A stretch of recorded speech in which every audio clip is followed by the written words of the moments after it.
Good evening, everyone. Hope you guys are doing okay. Thank you for your patience. Another very busy Thursday for me. And literally bouncing from thing to thing. But we are here and glad to see you all virtually. Appreciate you. And yeah, tonight's going to be great.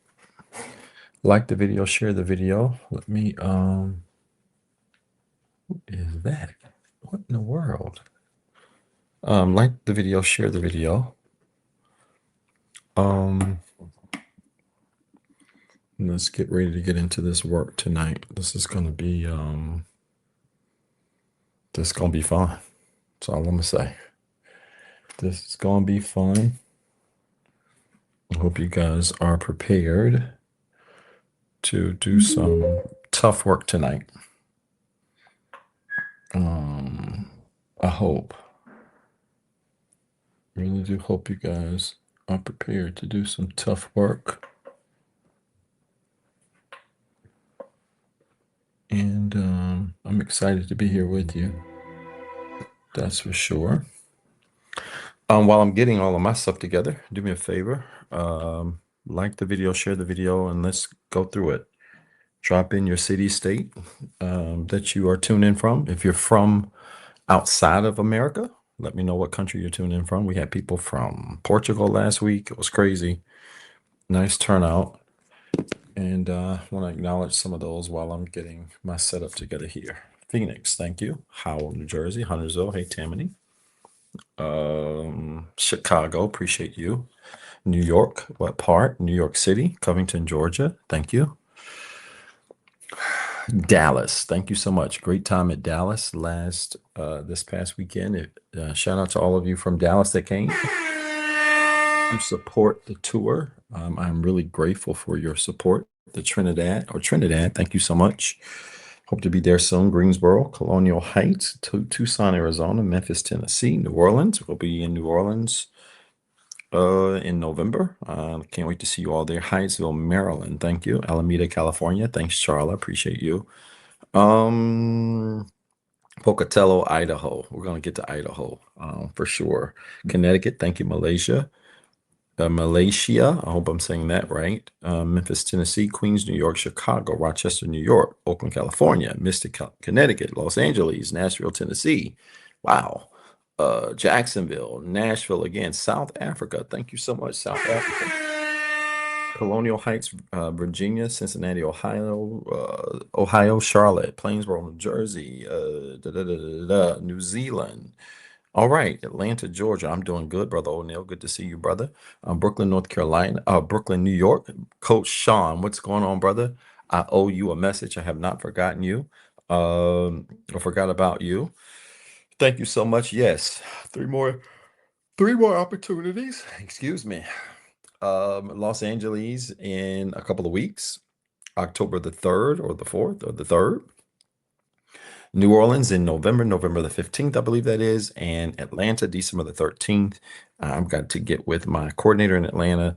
I should be having that, hopefully that site announced very soon. So can't wait to see you all. Make sure you make one of those stops. Atlanta's going to shut down the tour for 2025, and then we'll pick up and regroup and get ready for 26. Oregon, thank you so much. Appreciate you. Davenport, Florida. All right. Detroit, Michigan. All right. All right. All right. You guys are great. Hey, when you let me know where you're tuned in from, make sure you follow the instructions. I want you to like the video and I want you to share it so that we can get our numbers up and going tonight and get into the algorithm of people that are tuned in that want this information. This is going to be a really good live and I'm really excited about it. I'm excited about what we're going to talk about tonight. Let me get my lighting together here. And I'm going to get right into this. I'm not going to waste a lot of time. A lot of really big things. Thank you. North Carolina, appreciate you. Dallas again. A lot of big things happening and popping and moving. So much to talk about, so much to announce, so much to address. But it's going to be fun and it's going to be great. and I'm excited to be here. Excuse me. That's the second yawn. And I hope you all as well. All are as well. There will be no live next week. No live next week. I'm taking next week off. It is my birthday week. My birthday is Tuesday, the 23rd.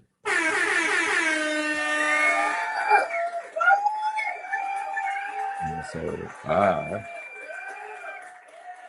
hey, Canada, I will not be here next week. I will be gone for my birthday. Is that the Linwood Skinner? What's up, bro? Hope everything is well. I need tickets for your tent. You know what I'm talking about. Coming up in a couple of weeks, bro. So hit me up. Well, let me tell you about it. I need a ticket. I need a ticket for your tent because I plan to be with you, brother. You know where I'm talking about. So hit me up. Hope everything is good with all of you. Hey, like the video, share the video. And yeah, no live next week. I'm going to be out of pocket just for my birthday. And so I'm not doing subscriber live Monday, no live Thursday. Appreciate you, bro. No live Monday, no live Thursday. I'm gonna get through Monday and then I'm out of here for a couple of days, just for a few days. I can't do a lot.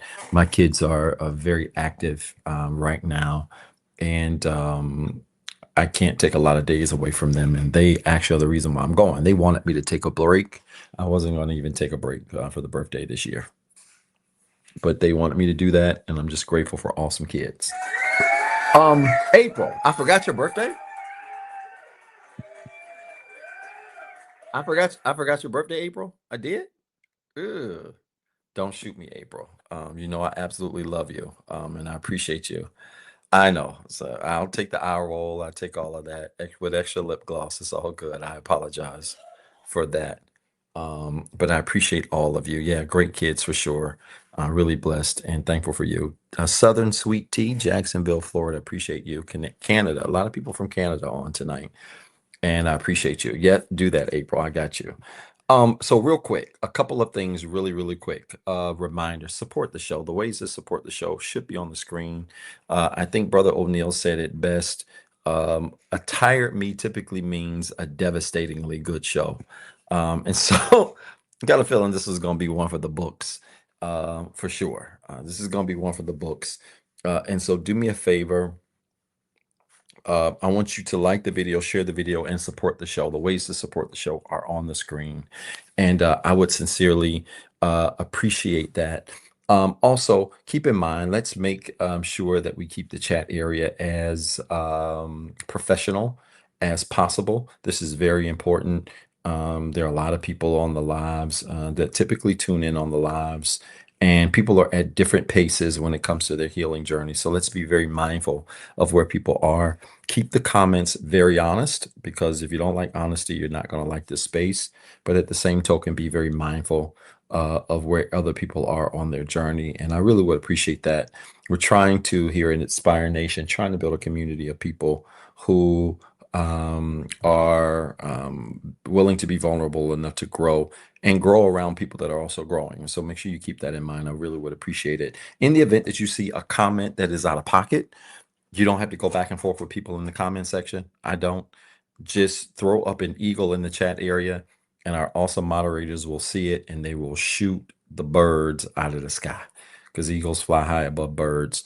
And so they'll be sure to do that. And there's no need to go back and forth with people. They'll get them right on out of the room and we'll go from there. So I appreciate all of you. Let me also say really, really, really, really, really, really quickly. I've got a lot of announcements, but let me say really, really, really quickly. The four session course starts this Saturday. That's a tongue twister. The 4-session course starts this Saturday, September the 20th. If you have not signed up, we've got a small cohort. I think it's less than 20 people. So this is a nice size cohort for 4 weeks. If you have not signed up for the 4-week course, make sure you do that. Thank you so much. Y'all are saying happy birthday. I appreciate all of you. So nice. One of my clients is on, an awesome realtor out of New Jersey. Appreciate you. Yeah, if you haven't signed up for the course, it starts this Saturday, and I want you to be a part of it. It's called Healing Forward, and you can see the link in my bio. Sign up for that if you haven't already.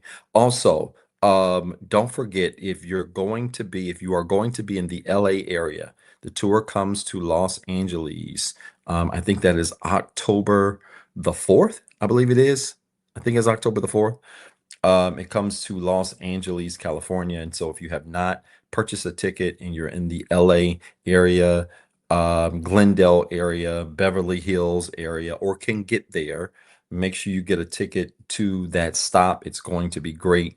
And really can't wait to see people on the West Coast. Many of you have been asking about when I'm coming to the West Coast, and I've only been out there one time this year, and that was when we went to Phoenix, and actually had some people from LA come to Phoenix because LA wasn't announced at the time, and so definitely make sure you support the LA stop. All right, I really would appreciate it, and would love to see you there. We also have an exciting panel discussion, not a panel discussion, an interview.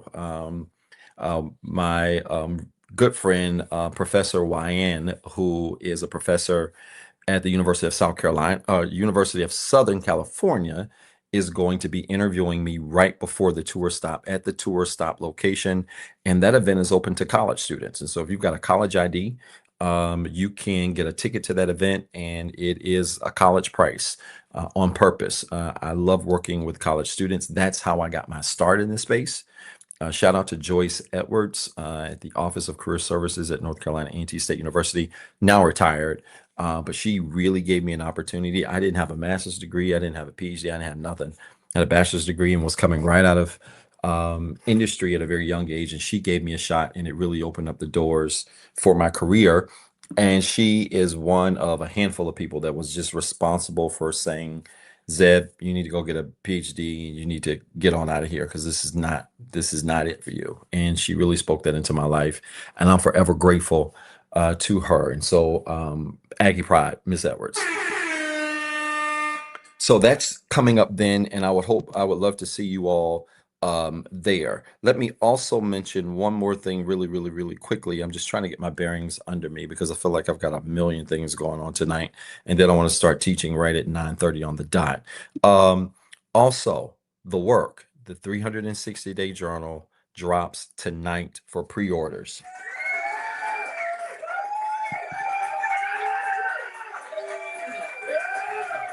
It drops tonight for pre-orders, and the link should actually be active right now. So go ahead and grab a copy of that. It is a great journal. It's 360-day journal. It's 900 journal prompts, 300 guided prompts, and 12 additional prompts that are reflective. And so it is a massive 425 document journal, 425 page journal. It is probably the biggest journal most of you have ever seen. And that's why we call it the work. It ain't easy. And so it is live. Check it out. Just go to my website, /products /the work. Thank you, Caitlin. And it's there. And it ain't cheap. It's not. It's probably the most expensive journal you probably ever paid for. But it is called the work for a reason. So if you don't like discipline, if you don't like repetition, if you don't like doing things over and over and over again, don't get it. You ain't gonna like it.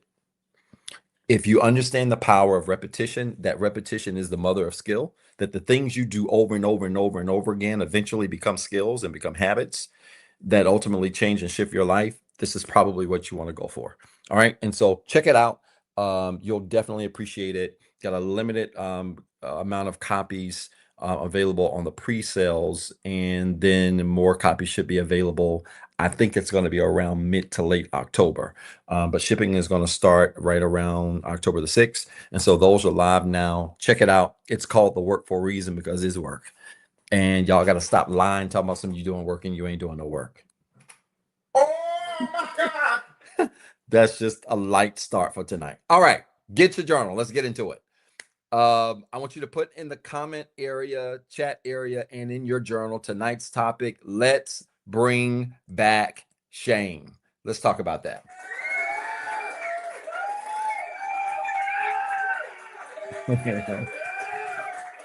Oh, let me get my microphone because it sounds like I got a lisp right now. I know it does. Hold on. Y'all was about to talk about me. Doc does not have a lisp. Nothing against people that do. You know, because some of y'all sensitive.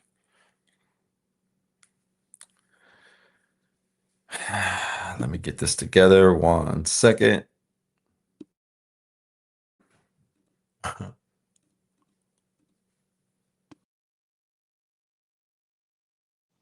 Here we go. All right. Am I there? Can y'all hear me? Let's bring back shame. That's what we're talking about tonight. Grab your journal, get your notebook, and let's prepare to take some notes. You're going to be the smartest person at the water cooler tomorrow and throughout the weekend. I want to talk about this because it's really this concept of shame is really probably timely. this, I'm trying not to laugh because I really feel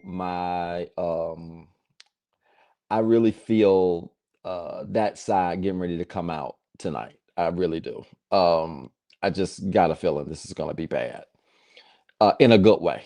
Um, Let me just say, um, this is a very timely topic considering like normal events, like everyday events that we're seeing, pop culture, media, things like that. Because one of the things that I'm going to argue tonight is that, thank you so much. Oh, Naomi, cut it out. Talking about some bring back the list. Cut it out. You are such a sweetheart. I appreciate you. Thank you for your support. One of the things that I think is really missing in the context of just life and culture in general is shame.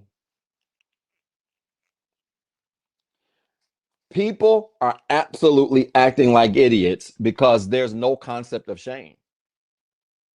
And this concept that we have of shame in many ways is really false. This understanding of that we have regarding shame and what shame is and is not is really false. And so I want to deal with this because I want to correct our perceptions of shame so that we can understand the value of shame. The reality is, whether you want to accept this or not, or believe this or not, shame has great value when you truly understand what it is and what it's designed to do. And the reason why some of you show up in spaces, some of your family members, friends, husbands, wives, boyfriends, girlfriends, significant other side pieces show up the way they do is because they ain't got no shame. And they don't understand the value of shame and what shame can do for you. Thank you, Kim, for pre-ordering the journal. Y'all better jump on. I got a feeling these are going to run off the shelf. And look, these are perfect to start. You ain't got to start now. Wait until January. Finish out the year. This is a perfect assignment for 2026. You go through this journal, you're going to feel accomplished if you make it through 360 days. All right. But people don't have shame anymore. And we're going to talk about this because I believe we need to bring back shame. Now, let me say this. Like everything else, very first note I want you to put in your journal as you're taking notes tonight. Like everything else, shame starts with self-awareness. I'm going to give you my definition of shame. I'm going to do all of that stuff in a second. But like everything else, shame starts with self-awareness. What's self-awareness? For those of you, thank you, welcome first-time listeners.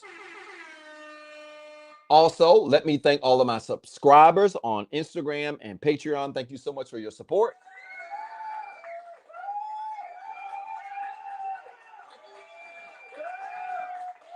If you have not subscribed in either one of those spaces, do so right away. Shame starts with self-awareness. What's self-awareness? It's honesty about who you are, where you are, and what you're doing at any given time. Record it. You should know that definition by now. Self-awareness is honesty about who you are, where you are, and what you're doing at any given time. Well, shame starts with self-awareness, meaning you really cannot function and reap the benefits of shame if you're not honest and if you're not aware. If you're not honest and if you're not aware, you will never reap the benefits of shame. In fact, not only will you not reap the benefits of shame, you won't even know what shame is or have any clear understanding of how shameful your behavior is because you lack the awareness to recognize it. And so my goal tonight, I love y'all in advance, but my goal tonight is to make everybody upset with me, especially people who are living their life functioning oblivious to shame.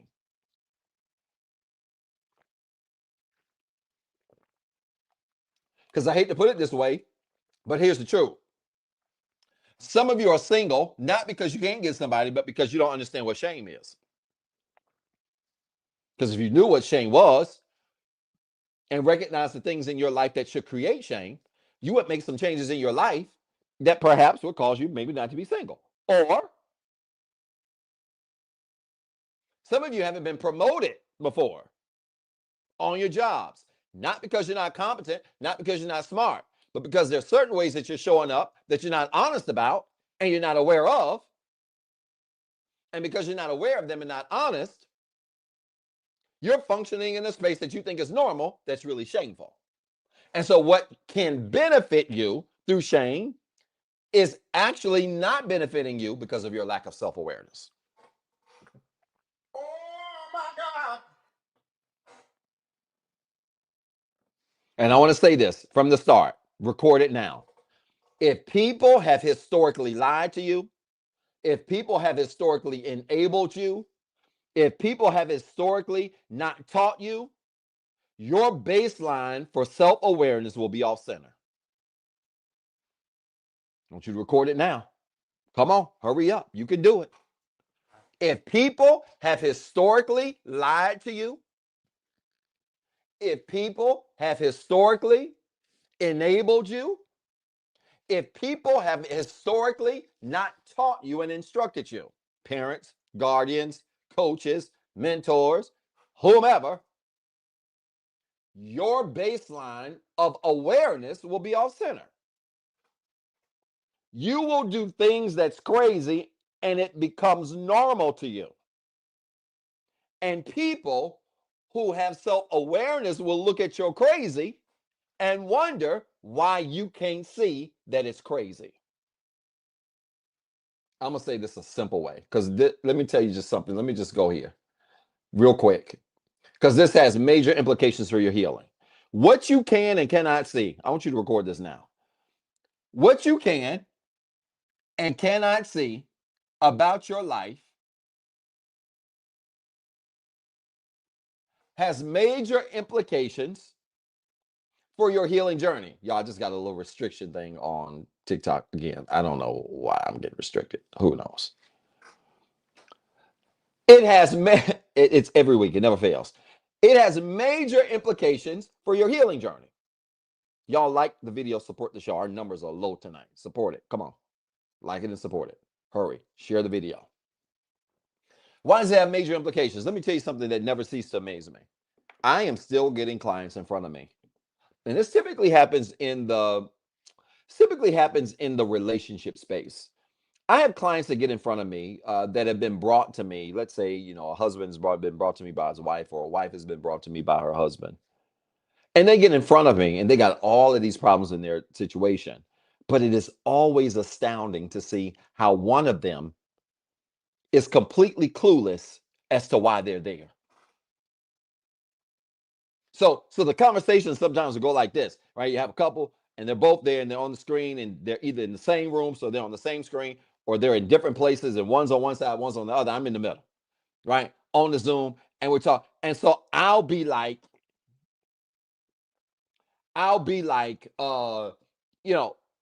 so what brings us here? And the person who set up the account or set up the call will be like, yeah, I feel like our marriage, our relationship, whatever, can use this. We struggle with this. We having a problem with this. This occurred. Da da da da da da. They'll talk 3, 4, 5 minutes. Then I'll go to the other person because sometimes it's a man, sometimes it's a woman. I'm equal opportunity. I'll never be accused of being playing favors here. I'll go to the other person and be like, so what's your understanding, ma'am? What's your understanding, sir, about why y'all here? And y'all would be shocked. After 3 affairs, a secret baby in China, physical abuse, all this stuff that happened between these two people, the other person would be like, sir, I don't even know why I'm here. Oh my God. And I look kind of like, really? And then I'll be like, for real? I'm like, yeah. Yes, sir. I don't know why she brought me here. I don't know why he brought me here. So I'll be like, what they said ain't true. It wasn't 3 affairs and a secret baby and child. Yeah, I cheated. And you don't know why you're here. Mm-mm. Happens all the time. Happens all the time. You know why? Because it's hard to have shame when you ain't got no awareness. And some of you are going to get further on this healing journey, not by going to the gym, that helps, not by journaling, that helps, not by seeing a counselor or therapist, that helps. Some of you are going to get further on your healing journey by just functioning in awareness. Sometimes having a clue is the first step to healing. Oh my God. And people who struggle with self-awareness and who struggle with shame typically are clueless people. They're clueless.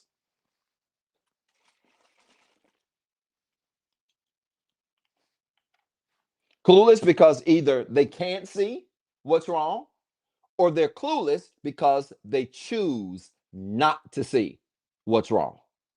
Let me tell you something.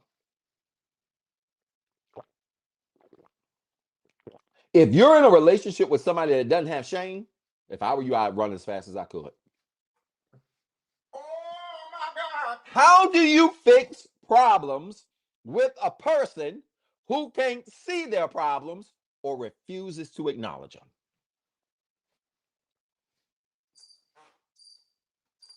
Anybody got any suggestions? I'm all ears. How do you fix a problem with a person who doesn't even acknowledge the problems they got?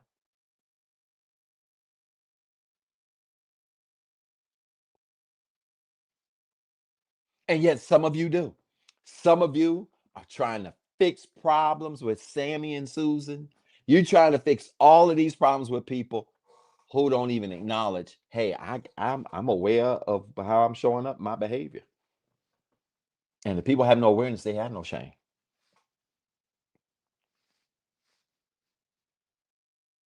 Let's talk about what shame is. Let's get into it. Y'all with me? It's going to get real thick up in here.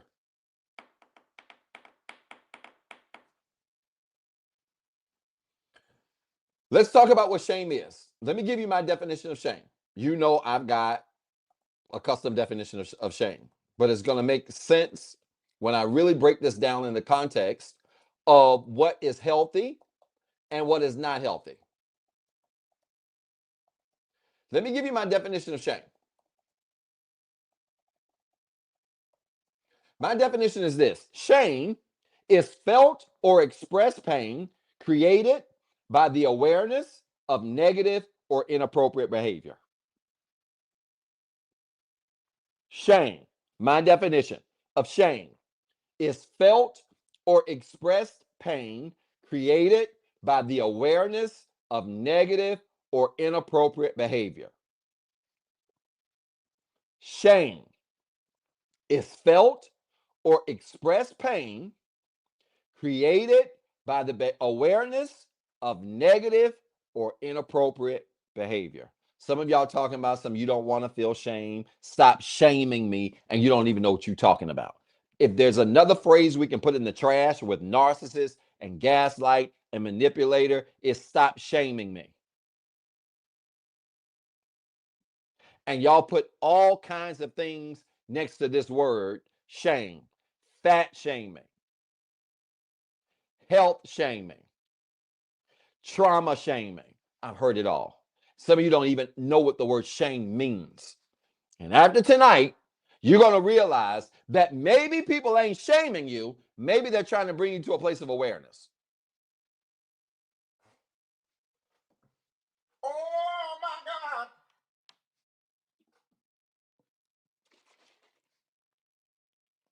So what makes shame healthy?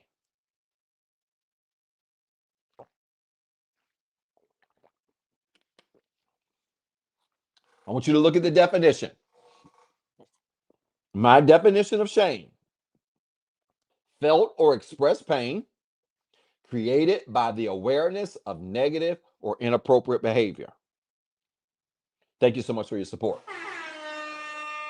felt or expressed pain created by the awareness of negative or inappropriate behavior.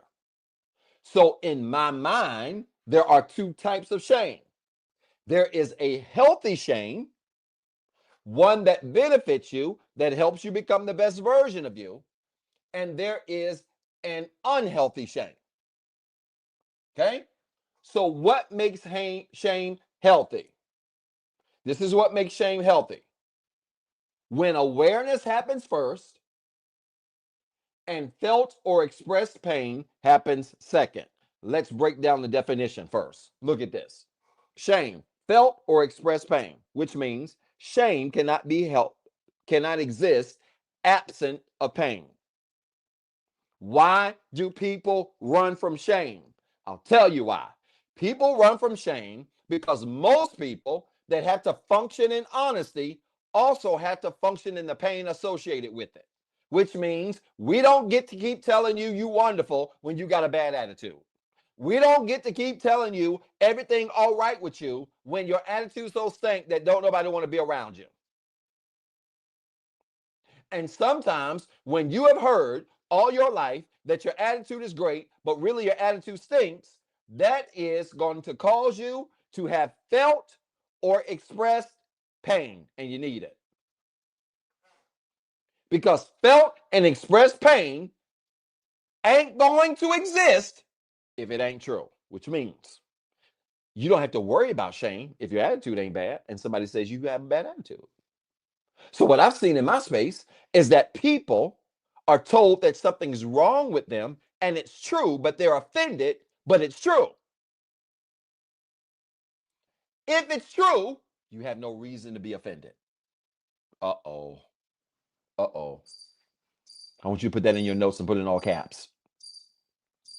If whatever it is you're struggling with is true, you ain't got no reason to be offended when nobody calls it out.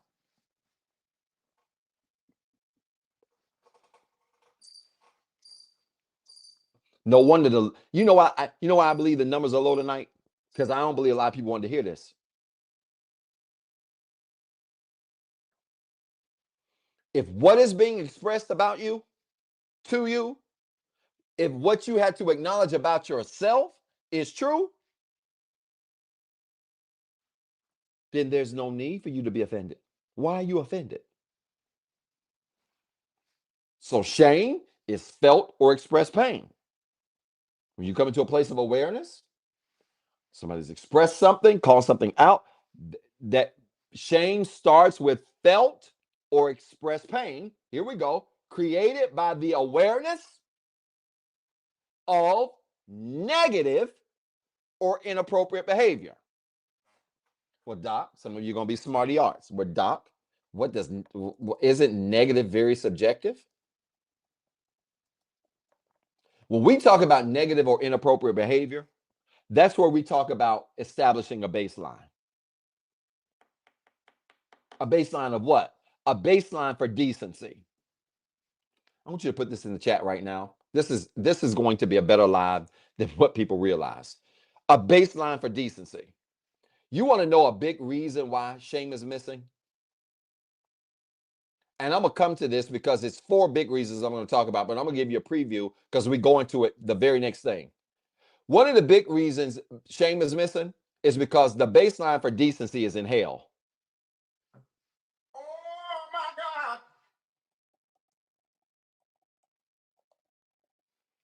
The baseline for decency is in hell in every way. How folk act, how folk behave, how they talk, how they dress. I'm going to deal with all that in about 6 minutes.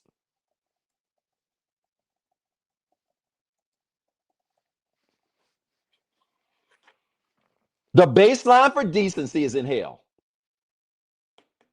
That's how low it is. So if your baseline for decency is in hell, you will reach a point in culture and society where people will literally call what's wrong right and what's right wrong.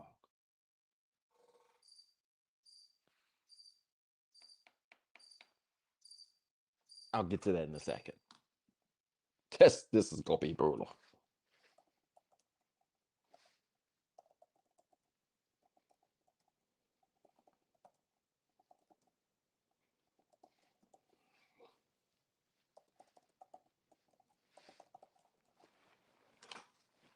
Baseline's in hell.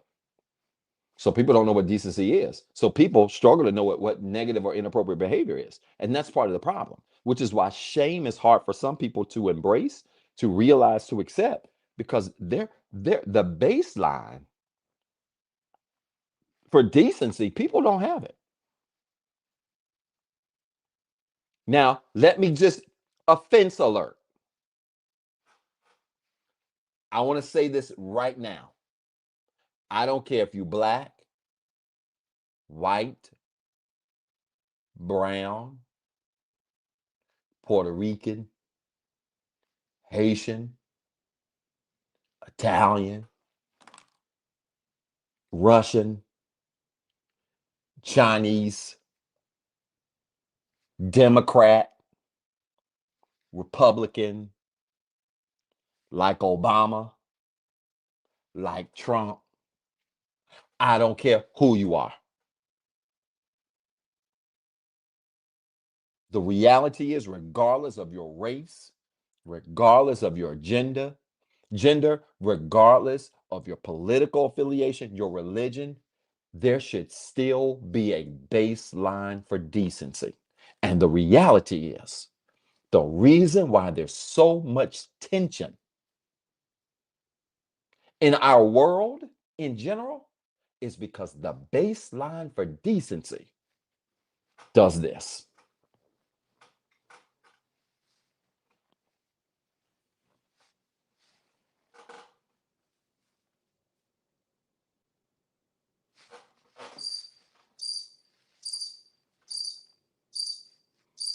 So, of course, people are losing their mind. Many people are losing their mind doing behavior that we call losing their mind because they don't have no baseline to say otherwise. And then people who are in authority, who are in leadership, when you don't have a baseline for decency, if a nation's leadership is corrupt, its people will be corrupt.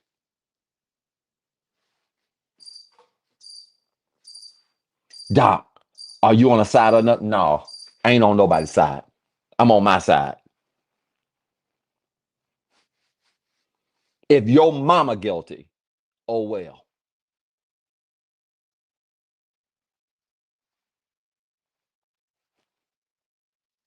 I ain't on nobody's side. The baseline for decency is in hell. And that's why folk ain't got shame. And that's why people can treat people any kind of way on any level in your family, in your relationships, in politics and government. People can literally walk around and treat people any kind of way and feel no kind of way about it because the baseline for decency is in hell, which is why we need to bring shame back.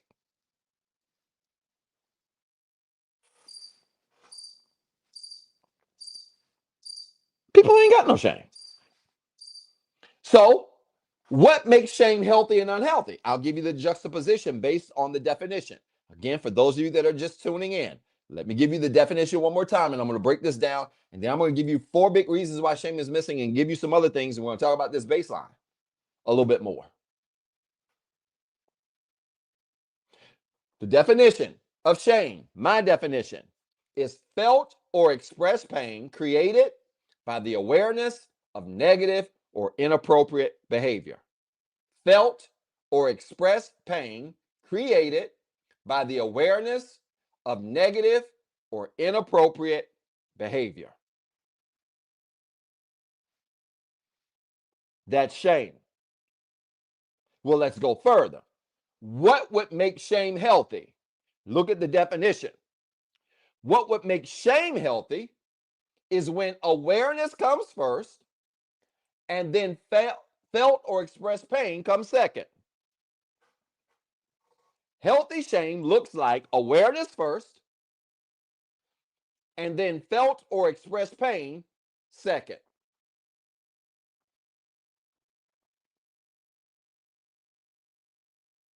Stay with me. Healthy shame looks like awareness first, which means you come to a place in your life where you are functioning in honesty with yourself, and then felt or expressed pain second. As a result of this honesty you have with yourself, you then move to a space where you can feel the pain or express the pain associated with your behavior. That's healthy. There is nothing unhealthy about you through your awareness feeling the pain that your behavior has caused. I want to say that again slow. There is nothing unhealthy about you through awareness feeling the pain that you caused.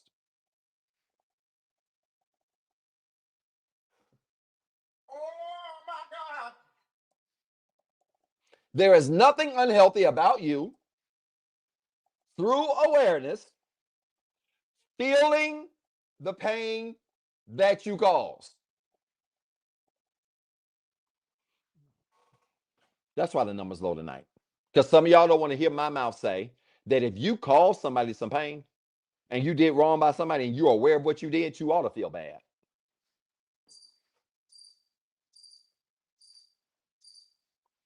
You should feel bad.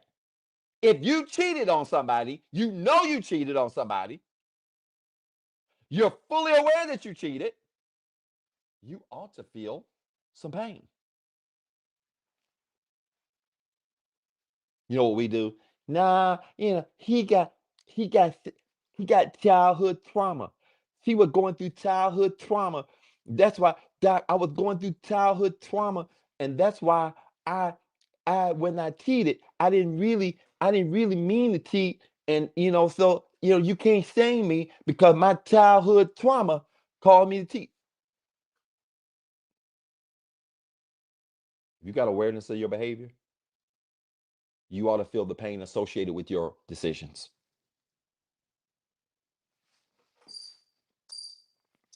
And you know what we do? We try to excuse people from feeling the pain associated with their own dysfunction. And you got to stop trying to excuse people from feeling the pain of their own dysfunction.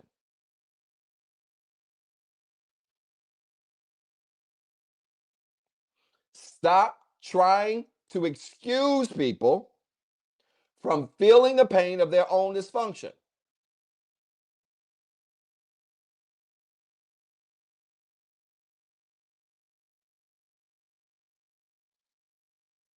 Nobody does this better than the people pleaser.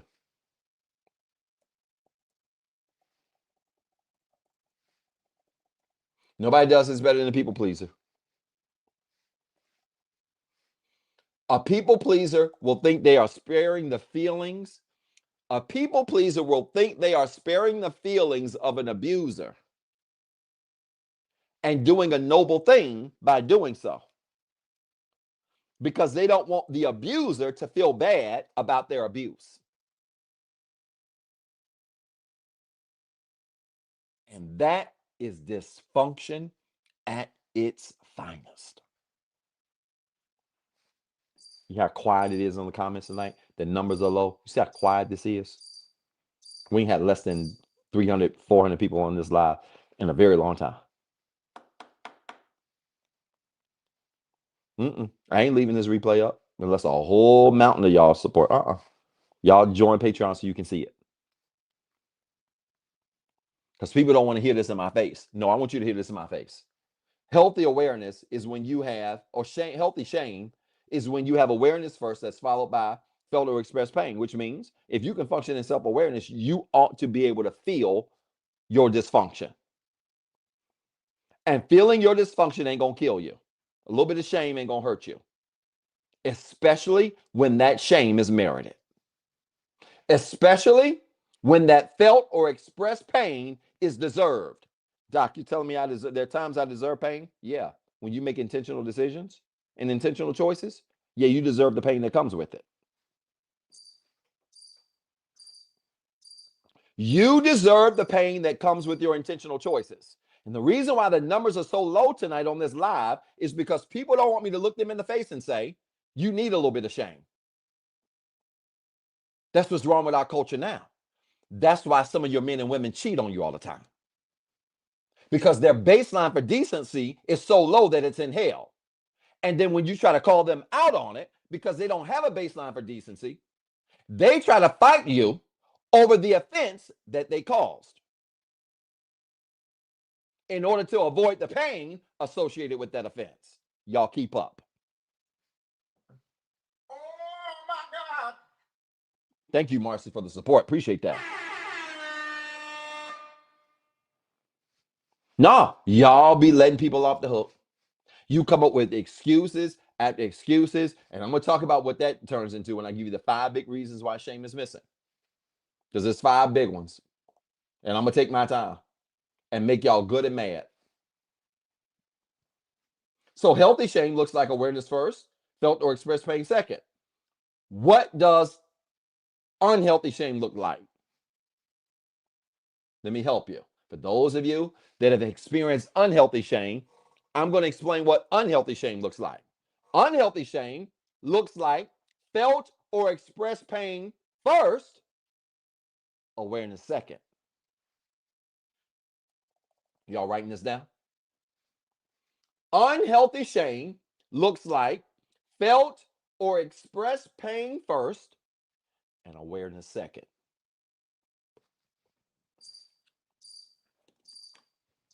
How does that work in real time? I'll tell you how it works in real time. Shame that is not healthy is the kind of pain that people feel or express, but they have no real awareness of the depth of their actions or their behavior. And that lack of awareness often comes from a sincere place. That's important. I want you to put that in parentheses.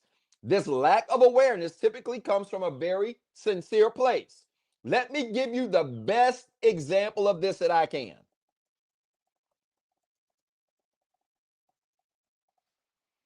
Have you ever, I want you to put in the chat a 1. I want you to put in the chat a 1 if I'm talking to you. Have you ever done something to offend someone and you didn't know you offended them? And I'm talking about being, trying to be funny. No, you sincerely didn't know you offended them. Put a 1 in the chat. Hurt somebody's feelings, offended them, and you sincerely didn't know you did it. Anybody?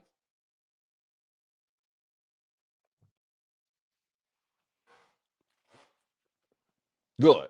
So I'm not alone. If you have done something to hurt someone's feelings and you sincerely did not know you did it, watch.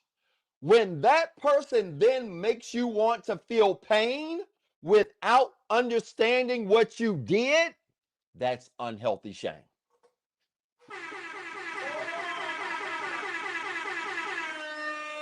I'm going to say that again slow.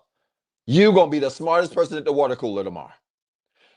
If you have ever offended a person and they want you to feel bad about it before telling you what you did, that's unhealthy shame.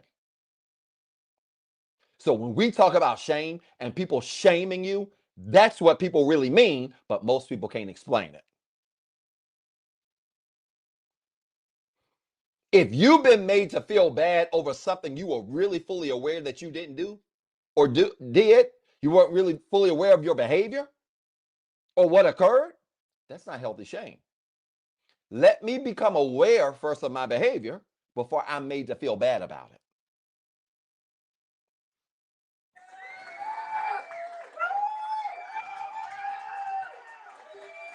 And see, in this culture where people get off on trying to make people feel like crap for the stuff that they've done, there is nothing more dysfunctional. I want you to put this in all capital letters.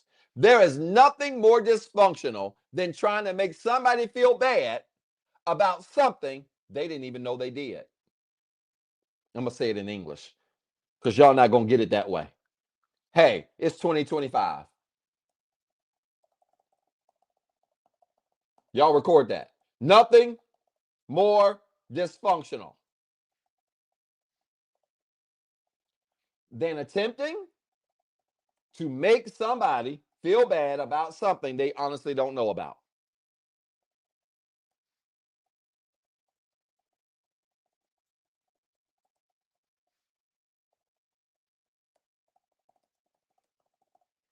This is why I believe it is complete comedy when I see people walk around pissed off with people, and them people they pissed off with don't even know you mad. Oh my God. There is no lower level of dysfunction than to be mad at somebody and they ain't even really aware that you mad.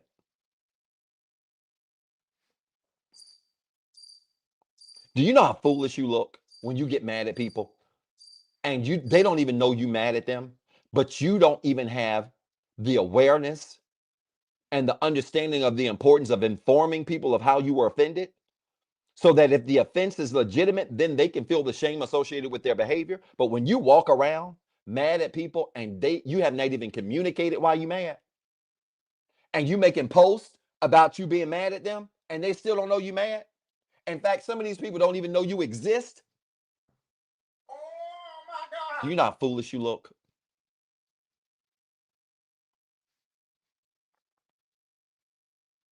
Do you know how foolish you look?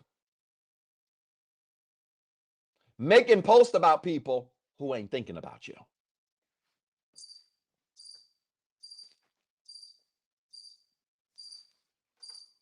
Do you know how ignorant you look? Being upset with people you won't even have a conversation with.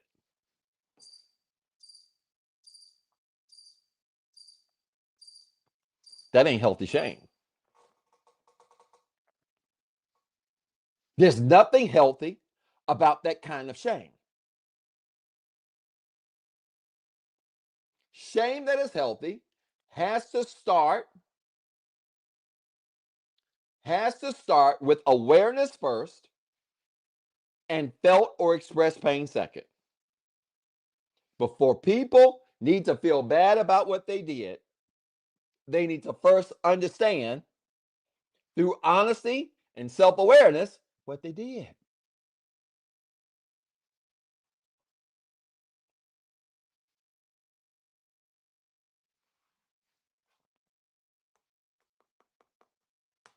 Is it making sense?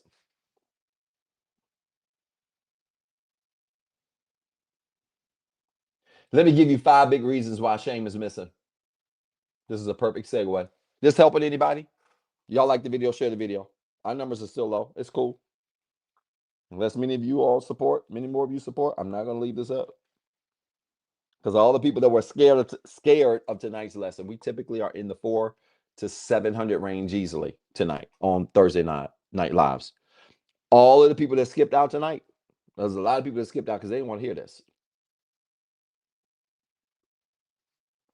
And I'm telling you right now, that's part of the problem. It's a whole lot of people walking around with a sense of pseudo safety because they refuse to function in self-awareness. And when you don't function in self-awareness, you will walk around and live in pseudo safety, pseudo false safety. You'll think everything good with you when really it ain't. So we bringing back shame tonight. Let me give you 5 big reasons why shame is missing. Number 1, we kind of sort of talked about it. Number 1, the baseline for decency. Record it. The baseline for decency. Somebody said on Instagram, what is it called when you tell them? It's called being honest.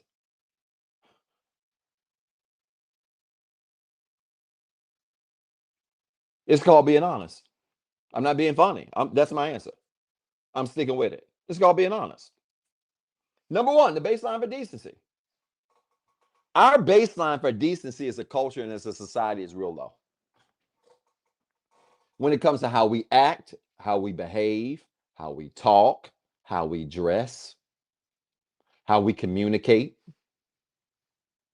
how we navigate through disagreement, The baseline for decency is in hell. Look at how people act.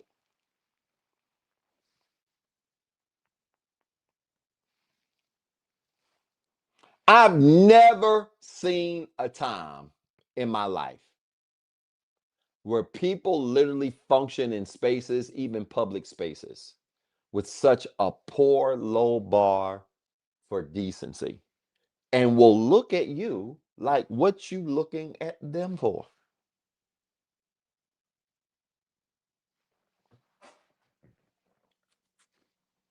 Acting, how we behave.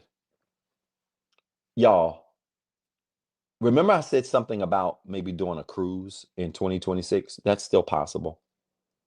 Where I'm thinking about doing a cruise and doing like a 3-4 day cruise thing, like self-awareness cruise, and it's gonna have classes, seminars, things like that, but it'll be able to be fun and stuff like that. But let me tell you something. It was a couple of months ago. I was on vacation. I think I was in Grenada, and I was watching some YouTube videos, and I was amazed just looking at some YouTube videos, YouTubing some things about, cruise ships and different cruise lines. And there's a particular cruise line that was all in the news because people were on there fighting like animals.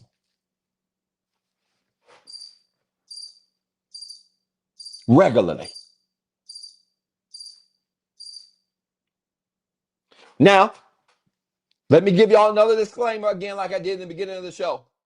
You Black, white, Asian, Puerto Rican, Haitian, Muslim, Christian, Buddhist, atheist, Seventh-day Adventist, Democrat, Republican, don't know what you are. I don't care what you are.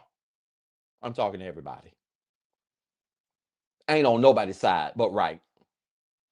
I like me. In real life. Ukrainian, thank you. I like me in real life. When I saw all that fighting on that ship, I thought to myself, and this is the crazy part. Folks was on the ship fighting and had babies next to them.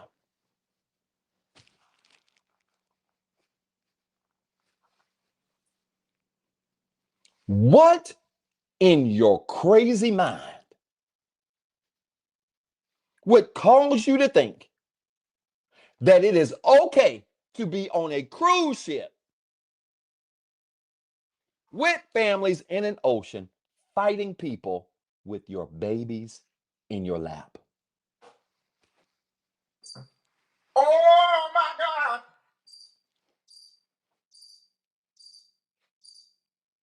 And folks was walking around hitting their chest, posting it, acting like everything was normal.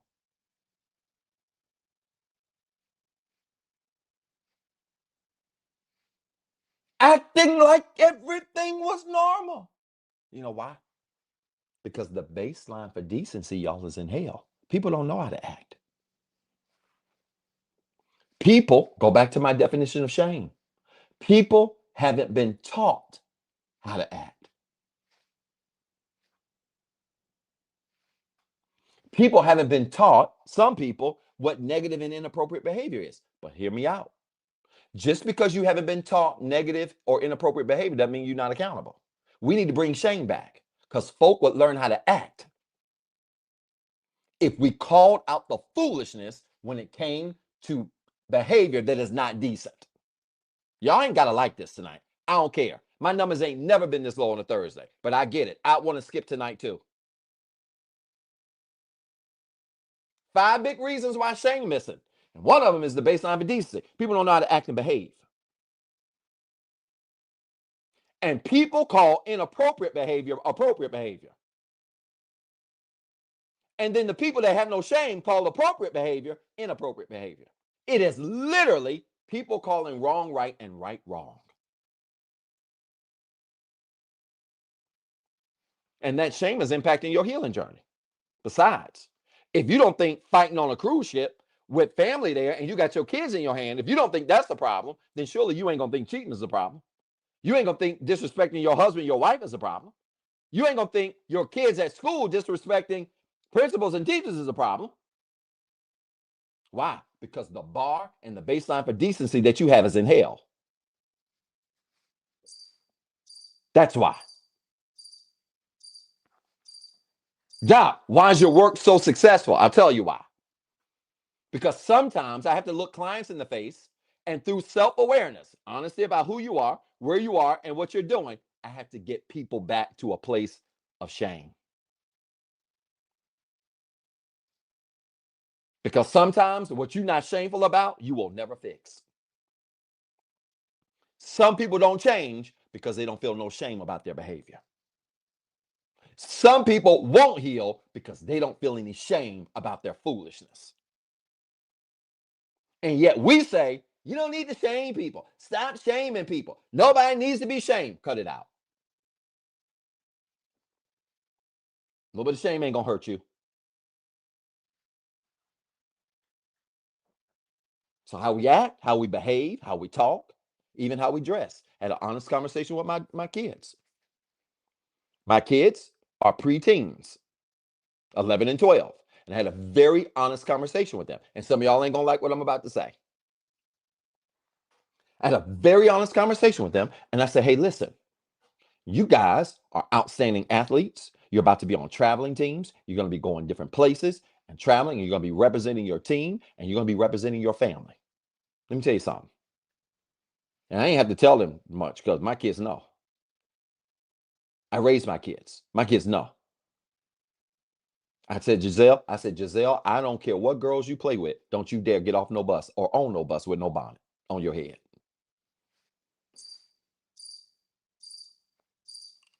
I know. I'm going to offend some of y'all tonight. My job is to make everybody on here mad. I like me. Giselle, no. Don't you ever walk out your room. The only time you come out of your room with your bonnet is if you in this house. Don't you ever walk out no house with no bonnet on your head. Doc, don't you think you're being a little harsh? No, I'm not. No, I'm not. I'm helping you to set a standard. And it ain't about people approving you. It's about you respecting you. Showing up in a way where people will know how to treat you. Because there's always one where Doc thinks somebody can still mistreat them. Sure, there's always one. There's always one idiot in every bunch. But it's one thing to be mistreated and you didn't give people a reason. It's another thing to be mistreated and you gave them every reason.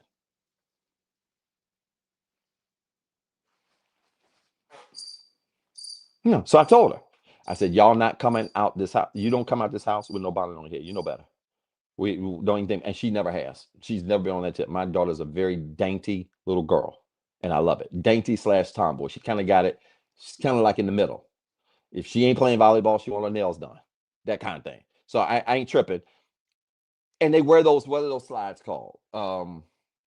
They're very popular with the kids. What are those slides called? They're not Nike slides. They're, oh, I can see the place.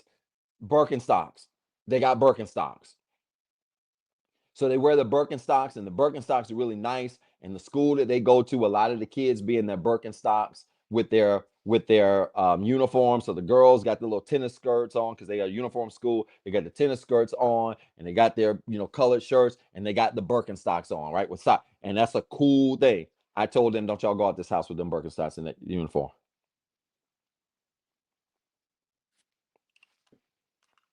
One of them looked at me and said, well, Daddy, they can do it. I said, I don't care who they is. Who they or who that. I don't care.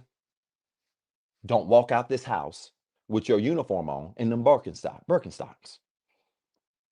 Because sometimes when it comes to the baseline for decency, your baseline for decency might be different than another group's.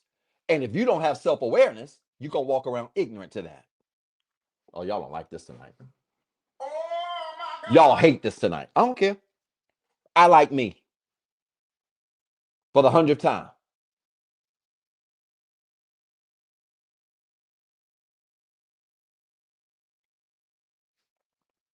You get to a certain point, You get to a certain place, you get to a certain place of success, the rules change, which is why I don't give a crap about this fairness conversation. Here's the reality. When you get to a certain place of success, when you get to a certain place of notoriety, whether you like it or not, the rules change. I had the privilege of meeting billionaire Mr. Robert Kraft about 2 weekends ago. It was a game-changing experience that this man got up out of his seat. I asked his wife, he had gone to the restroom or something. I was at this big play. I said, that's Mr. Kraft. I said, you think he'd mind just, taking a picture with me? I just love to just say hello and just thank him. That's all I want. I don't want nothing from him. I wasn't walking up on him talking about some CDs, DVDs. I got that new DMX. No, it wasn't none of that. I just wanted to thank the man for his business acumen and his influence in my life as a young startup entrepreneur that's trying to figure it out with no mentorship. She said, well, I'm sure he would. He's just gone to the restroom. I'm sure he wouldn't mind. It's no big deal. He comes back. I'm just standing in the back talking, whatever, not paying attention. And I happen to look out of the corner of my eye, and his wife is talking to him and pointing at me. This man gets up out of his seat, walks all the way around. His security was standing in the back. He comes all the way around. I see him coming my way. I say, oh my God, I think he's coming. So I get up. I don't want the man to walk to me. Ain't nobody. I got up out of my seat and walked through. And when I turned the corner, he was right there. He said, young man. He stuck his hand out. His security was standing by the door smiling at me. I shook his hand. I said, Mr. Kraft, Zeb Talley.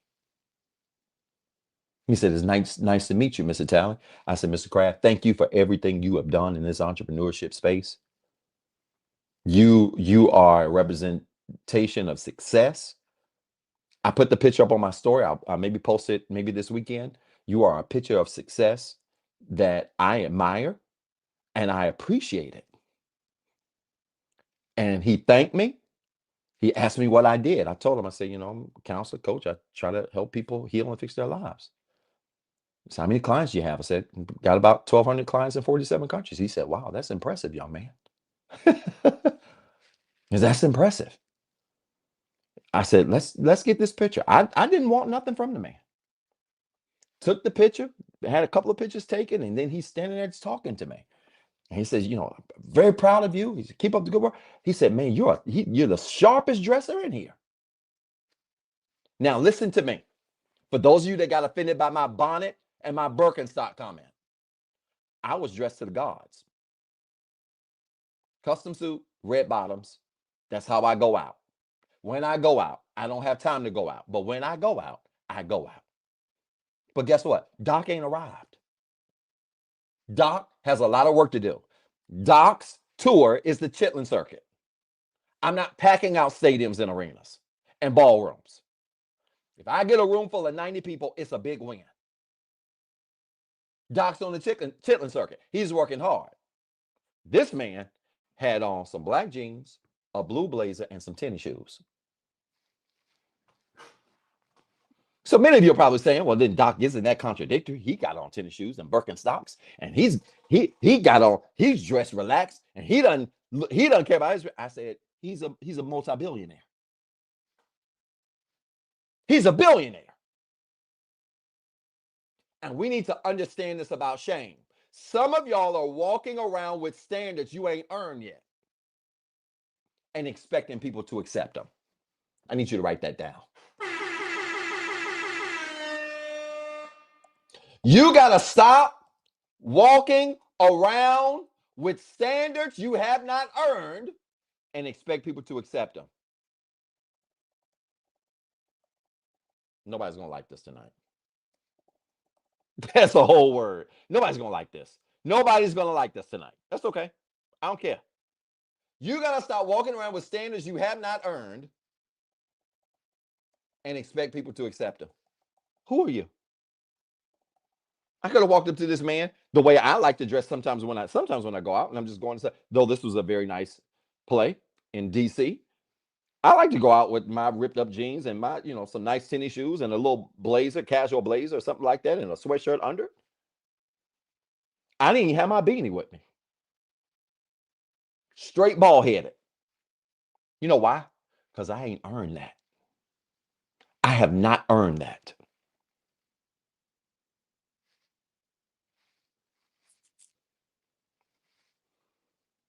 Incredibly nice man. I wasn't shocked. I looked down. Nice, clean tennis shoes. Nice. Man, Mr. Kraft, man, you look great. He said, no, man, you're the snazziest dresser in here. He said, you remind me of my good friend. I said, what are you talking about? This is a true story. I'm not making this up. There's a person there that was taking the picture that could vouch for all this. I'm not making this up. He was like, oh my God, you remind me of one of my good friends. And he grabs his phone, true story, and he opens it, and his screen letters are big. His letters are real big, right? That's no judgment. You know, you get older, our sight, kind of diminishes a little bit. His screen letters were big. He said, you remind me of my friend. He just texted me a couple minutes ago. And so he pulls his phone out and he comes next to me like he wants me to look at his phone. So I'm looking at his phone. He literally just does his phone over there like this. So I'm looking, I wasn't doing like this. I was just standing there. Look, he said, check this out. And he scrolled and goes to the top of his messages. He said, you know this man right here? Guess who it was? Meek Mill. Meek Mill had sent him some laughing emojis about something. I don't know what they were talking about. He said, you know, Meek? That's what he said. He said, you know Meek? I said, I don't know him. I said, but I heard you guys were great friends. He said, yeah, that's one of my best buddies. He said, you remind me of him. You're an exceptional young man. I said, thank you, Mr. Kraft. We shook hands again. I thanked him for his time. I said, enjoy the show, sir. I went and sat my tail down. One of the dopest experiences of my life. Yeah, Meek Mill, right in his phone. Like it was nobody. You know him? As if I knew him. No, I don't know him. I don't know him like that. You get what I'm saying? Y'all, we gotta bring shame back in how we act, behave, talk, and dress. Stop calling what's wrong right and what's right wrong. Cut it out. And just because it's a standard for you, don't mean it's an acceptable standard. It doesn't mean it's a standard that you've earned. And here's the truth, y'all. Mr. Kraft could have came in that parade, came into he could have came to that play with a bonnet on his head. He could have came in there with a skull cap and a ball cap under it. No, a skull cap with a ball cap over it, and nobody would say a word. He a billionaire. That ain't fair, Doc. That ain't fair. If he can do it, I can. Says who? What have you done? How have you earned that standard? How?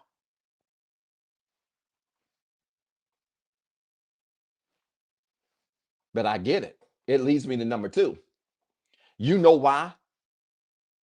A second big reason why shame is missing, and it connects to this baseline of decency conversation. A second big reason why shame is missing is because of this word called entitlement. Uh-oh.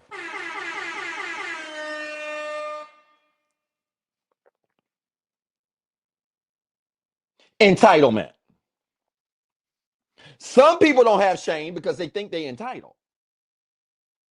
They think they are entitled to be able to do what billionaires do. They think they are entitled to have what billionaires have. I have not earned what millionaires can do because Doc is not a millionaire. Doc, what does this have to do with healing? It's got a lot to do with healing because it's called self-awareness. It's called being honest about who you are, where you are, and what you're doing. So I don't go places, and just because I can go a few places and a few people might recognize me and say, oh my God, Doc, and take a picture, I ain't accomplished nothing to show up at a venue and be like, hey, do y'all know who I am? Yeah. Why am I waiting in this line? What y'all got me out here for? Why am I in this line? I wait in the lines like everybody else. You know why? Because when I've earned the ability to skip the line or somebody move me through the line or let me come in early, then I'll do it. Until then, I'm waiting with everybody else. Why? Because I ain't that special. Self-awareness will keep you humble. Y'all need to write that down. Y'all supporting the show? Self-awareness, if you let it, will keep you humble. Yeah, Doc talk a lot of trash about flying first class and hating Biscoff cookies. I mean it, and that's what I do because I work hard. But raise your hand on this live if you've met me at any of these tour cities. If you've met me at any of these tour cities and Doc was arrogant, he didn't talk to you for as long as you wanted to talk, he didn't hug you a million times. Some of y'all didn't let you kiss all on my face and my beard. Oh my God. You know, you get greeted all kinds of ways in all kinds of different places. Raise your hand if Doc showed up in a way where he couldn't be bothered. You know why? Because one of the byproducts of self-awareness is humility.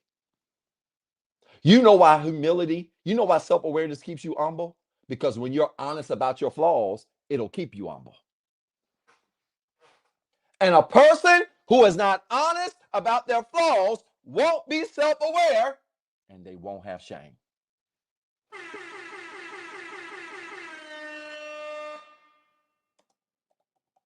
Self-awareness keeps you humble because it keeps you aware about your flaws. Because it keeps you honest about your flaws.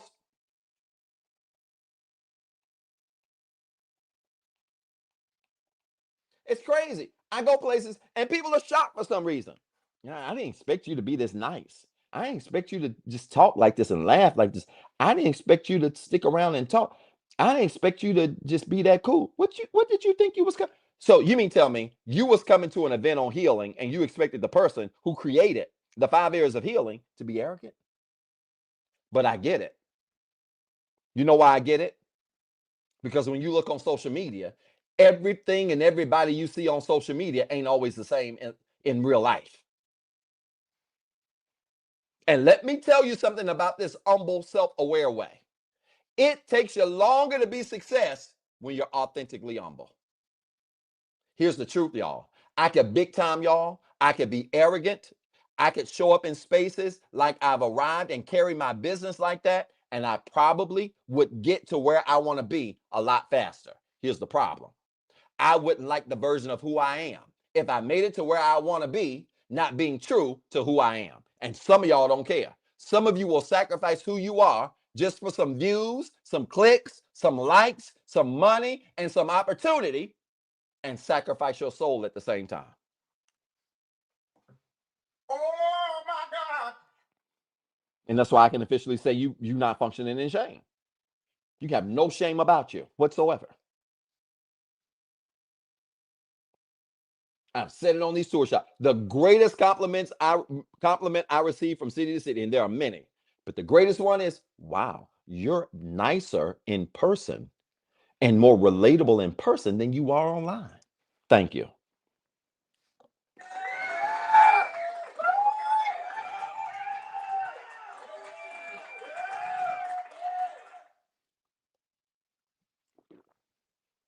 Which is why I tell my volunteers, I don't like no mean volunteers.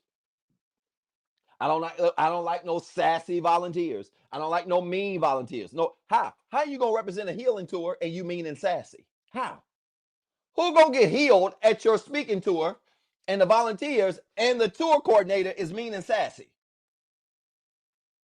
And meanwhile, y'all be packing out them auditoriums to hear sassy people talk about crazy stuff and shocked that you ain't healed. What you expect?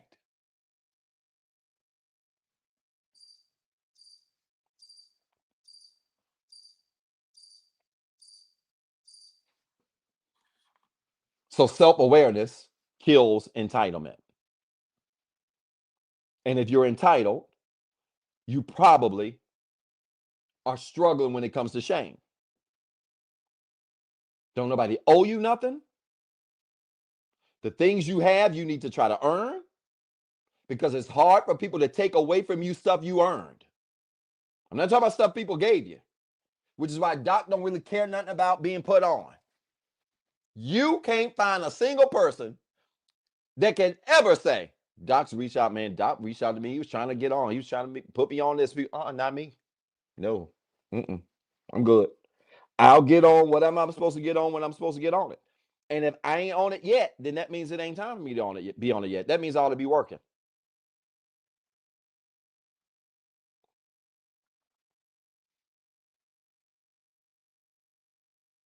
When we function in entitlement, shame goes out the window. Don't nobody owe you nothing.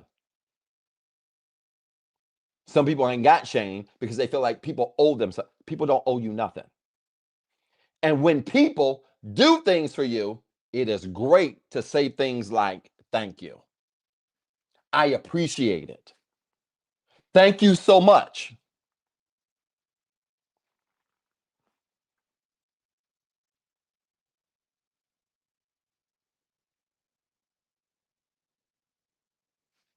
Now I'm serious. I was somewhere. I can't remember the city. Yes, I do. I do remember the city, and I don't want to call it out because I don't want to offend everybody in that city because I don't think it was a reflection of the city. But I was in a particular city a couple of months ago, and I was somewhere. I was out. I was out and about the Friday before the tour talk on the Saturday. I was out, and I was at this place that I went kind of sort of to do some shopping, little small kind of shopping center thing. I appreciate your support. Thank you so much. Y'all support the show. Doing some shopping, and um I was walking into this building. It's a small kind of shopping center, like a small center. I was walking towards this building. I was probably 50 feet away. 50 feet away from the door. And I was walking towards the door in this small shopping center. And probably about 20 feet ahead of me was this older lady. Was walking. She was heading towards the door. She wasn't decrepit, old, crunched over old. She was walking just fine, but you could tell she was an older lady. And she was walking towards the door. So the way I was raised, we're both heading to this door. I was 20 feet behind her, 50 feet from the door. What did I do? I sped up, kind of lightly jogged, went right by her, went to the door, and pulled it open. When I went to the door and pulled it open, she just walked through the door and kept walking.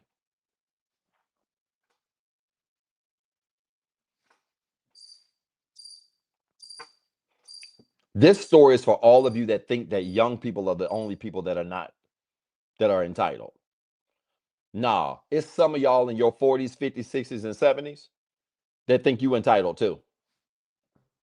Oh my God. I told y'all, one of the top 3 issues that I deal with clients, one of the top 3 issues that I deal with clients is people who struggle with their adult parents, adults who struggle with their parents. Some of you old folks are more entitled than some of these millennials and stuff, some of us that y'all be trying to give a hard time. Oh my God. So entitlement is greater than age. It's far greater than age. So I ran to the door, opened it. She came on through. She ain't say nothing. You know what I did? Because I believe in bringing back shame. I said, "You're welcome."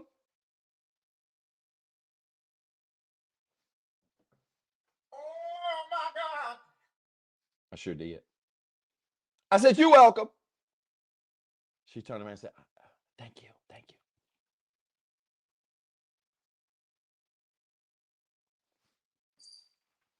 Yes, I did.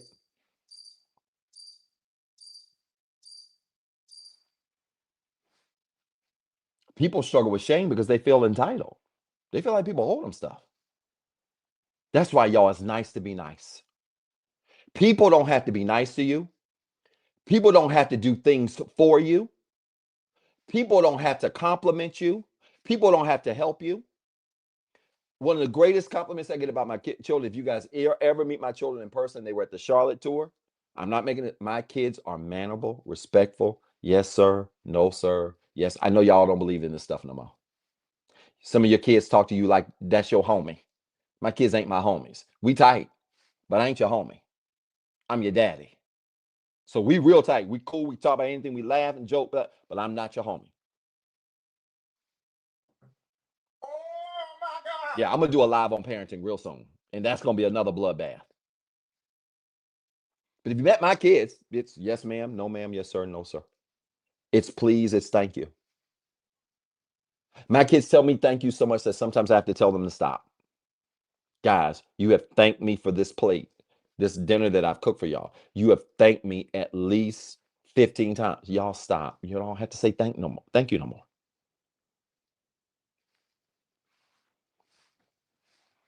Because I'm not raising no entitled kids. When people do stuff for you, they don't have to do it. When people help you, they don't have to help you.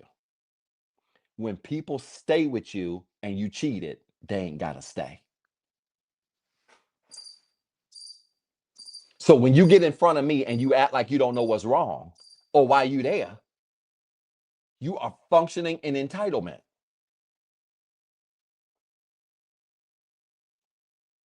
And that's why you're not healing. And that's why you're dysfunctional. That's why you're broken.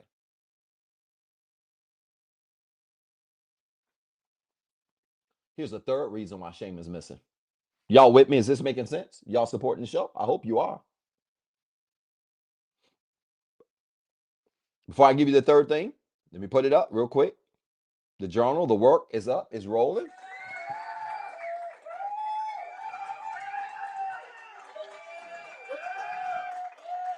Pre-order your copy of the work. It's a healing journal, over 900 writing prompts, 30 guided prompts, 12 summary prompts. It's a monster, literally. And if you like discipline, commitment, consistency, repetition, you're going to enjoy it. If you're easily bored, don't get it. You're not going to like it. If you don't like hard stuff, sit this one out. Third reason, thank you so much. Wow. Appreciate that, Herman, for the birthday love. I appreciate you, brother. Third reason why shame is missing. Enablers. Put it in the chat. Put it in your journal. Enablers. Thank you so much, Tammy. I appreciate you. Enablers. Yeah, you get the journal, you might not even need a session. Between the journal and these live, that's what I'm telling you. There are a lot of you. By the way, my books will open up for new clients in November. It's probably going to be likely the week of Thanksgiving. Likely. If not sooner, I'll let you guys know. So those of you that want to get on my calendar, just be on the lookout for that. Books will be opening back up for those sessions to start probably in the beginning of 2026. But I'm telling you, I'm meeting a lot of people now that are clients that have been following my work for 2-3 years. I had a lady today say, Doc, I bought 3 sessions, a 3-session packet, and I feel like I need to just give 2 sessions away because I did 1 session. I don't need nothing else. She tunes in on lives every week. She journals. Y'all, there's levels to this work. Levels. And if you think that's arrogant, heal. Y'all, people struggle with shame because of enabling behavior. When we try to excuse people of feeling the pain of their own dysfunction, some of the greatest enablers that I work with that hinder shame, people pleasers. Uh-oh. Some of the greatest enablers that hinder people from feeling shame is a people pleaser. You know why? Because a people pleaser will protect an abuser to keep the abuser from feeling their behavior. And they'll call it stuff like love. I'm doing this because I love them. I'm doing this because I want to help.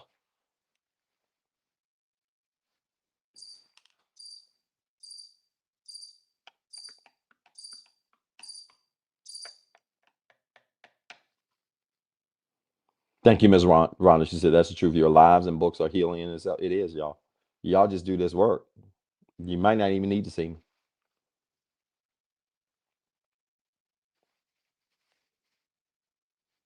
Y'all stop trying to excuse people and keep people from feeling the pain of their dysfunction. Because if you keep trying to stop people from feeling the pain of what they've done wrong, you're just enabling them to do it again and again and again and again. And you wonder why people won't change their behavior. They have no incentive. You've given people no incentive to change their behavior because you're trying to block them from feeling the pain of their behavior. And if you stop trying to block people from feeling the pain of their behavior, then you give them the incentive to change their behavior. No, you want to protect everybody from feeling the pain, especially you parents. Uh-oh. Oh my God. Let me talk to you parents of grown children real quick. All you parents of grown children, your children are grown. Some of your grown children got grandkids. Some of your children got husbands and wives and grandkids, all this stuff. And here you are. They 30-some years old, you 50-some, 60-some. And here you are trying to protect them from the pain of making stupid decisions. And you say stuff like, nah, Doc, I got to protect them because that's my baby. Or the best one, it's about my grandbaby, Doc. I just come to, they be lying in my face. I just come to accept that, they really be lying. I just come to accept, Doc, that my child is just not going to get themselves together. So I'm with you on that, Doc. I'm with you. I just let my child just do what they do. But my grandkids, Doc, I just have to protect my, no, no, no, no, no, no, no, no, no, no. No, no, no, no, no, no, no. As much as you love your grandkids' first line of responsibility is his or her parent. Oh my God. And when you try to protect a grandkid by enabling the behavior of your grandkid's parent that happens to be your child, your son or daughter, you are not making the situation better. You're just making it pseudo comfortable. Y'all don't like this.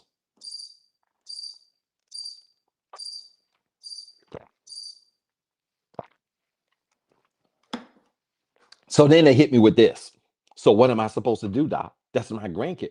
If I come down, y'all would be shocked at how many times I hear this. If I come down on my son, if I come down on my daughter, they not gonna let me see my grandkid no more. Well, you're gonna have to make a choice. You're gonna have to make a choice. Either you're gonna have to continue to let your son or daughter live in their dysfunction, and you put up with it, all in the name of being around your grandkid, or you're gonna have to continue to be a parent and make sure your child, son or daughter, knows that their dysfunctional behavior isn't acceptable and risk them being petty and pulling away your grandchild.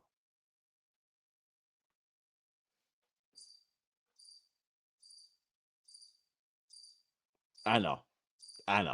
Hey, type in the chat real quick, levels.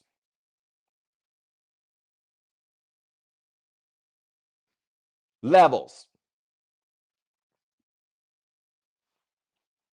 That's why a lot of this stuff I can't teach publicly a lot. I'm not going to go back and forth with people who are not on the same mental, emotional, and spiritual level as me. I'm not going to do it. Thank you, Brother Cam. I appreciate that. I'm not going to do it. Some of y'all be wasting time, and I'm going to get to that in a second. Some of y'all be wasting time with folk that's not on your level and then wonder why you frustrated. I'm not about to frustrate myself with people who ain't on the same IQ and EQ and spiritual EQ level that I'm on. I'm not doing it. Y'all call it what you want to. Sit right back there and eat your Biscoff cookies. Oh my God.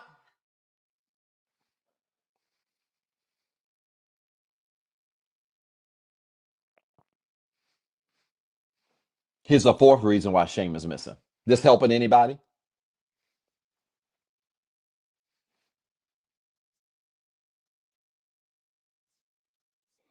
A fourth reason why shame is missing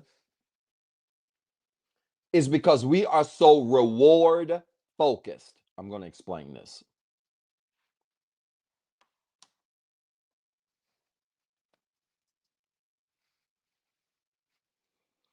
Shame is missing because we are so reward focused.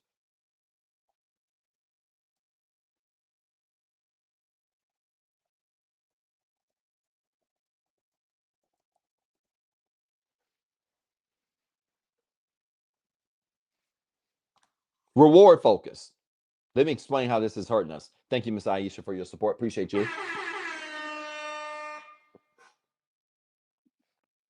We're so reward focused. Everybody wants a trophy. I appreciate that, LaShawn, because you're right. Everybody wants a trophy. Everybody feels like they should be recognized and acknowledged. Everybody wants to be celebrated. And so many people live by 6 of the deadliest words put together. What can you do for me?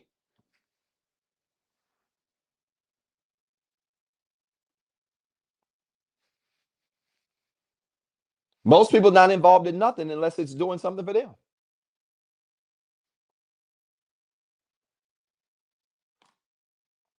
Most people not doing nothing, not serving nothing, not functioning. Some of y'all not even dating unless you're getting something out of it. Uh-oh, I'm about to get in trouble.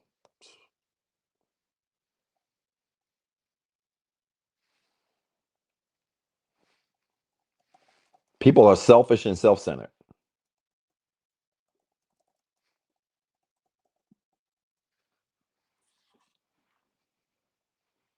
I don't even know if self-entitlement is a real word. Maybe it is. I haven't heard of it. I got a real PhD. I've never heard of self-entitlement because the word entitlement in and of itself implies that self is at the center of it.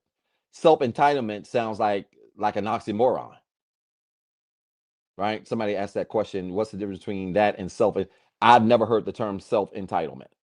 Maybe it exists. So I'm not going to act like it's not there, right? So Doc doesn't have to be right on this.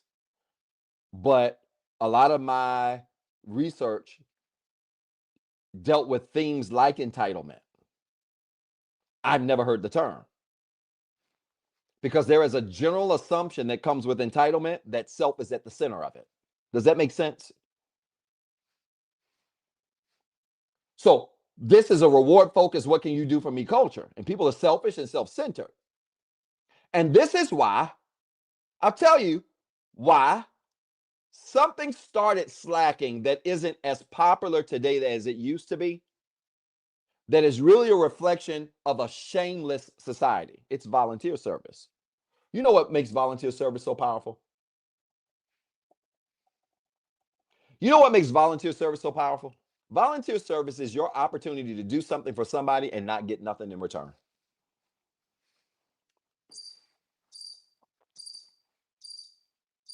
Volunteer service is your opportunity to do something for somebody and not get nothing in return. And volunteer service is a great way to test the heart of a thing. It is the great way. If you want to test the heart of something, put a demand on it for free. That's a word.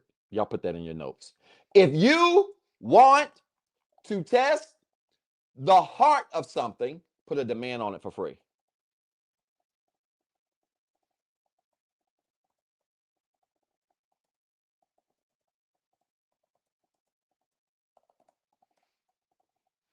You want to test your friendships? Ask them if y'all can go out to dinner and they can pay. Now, I'm not talking about those of you that never pay. There's always asking for people to pay for your stuff. I'm not talking about that. You just freeloading.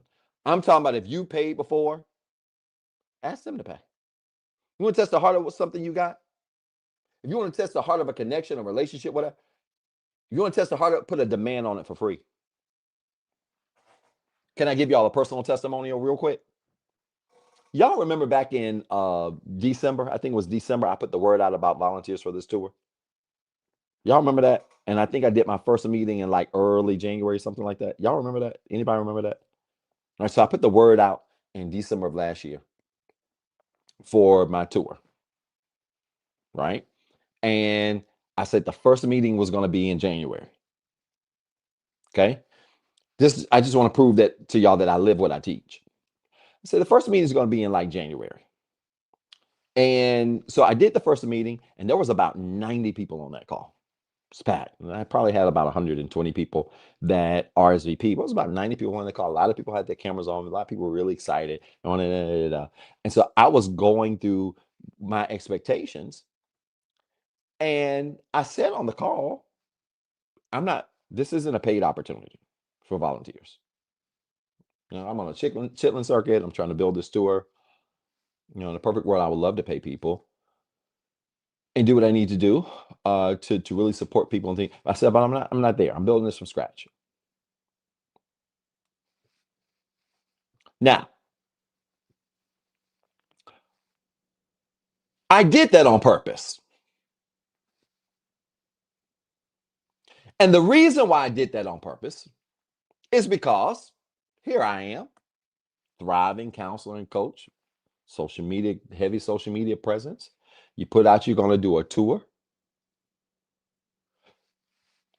You're going to do that stuff. You put out you're going to do a tour, and people are real excited about it. And oh, I want to be a part of it. Ooh, ooh, ooh, ooh. Doc this, doc that. Great, one, cool, cool. But here's the problem. I don't know none of y'all. Oh my God. I don't know none of y'all from this wall right here. And so here I am having to take my brand and put it in the hands of strangers and say, hey, help me build this tour. Y'all, this tour was literally built organically like that. So how did I go about doing it? I'll tell you how I did it. When I had that volunteer meeting in January to sort out the people that were reward focused, I said, hey, this tour is not, if you're volunteering, it's not for pay. This is going to be for free. I can't pay you. This is Chitlin Circuit. I'm trying to build it up. And I had to listen. Every city at that time had about anywhere from 8 on the low end. Some cities had 16, 17 volunteers. So I had site coordinators for every city who would then come back to me when they started having their meetings. They were like, Doc, I had my meeting. I thought you said we had 16 people signed up for this city. Yeah, you did. How many people showed up? Well, about 7. Okay. Did you walk over the expectations for them? Yeah, I did. What did you tell them? Well, I told them, I'm not, we can't pay volunteers. These are going to be responsibilities. You're going to help us with marketing, help us with shut up, things like that. We're going to try to go to volunteer team, things like that. So how was it received? They would say, well, it seemed to be okay. And then they would come back and say they had the second meeting and that number dropped from 7 to 3. This was multiple cities.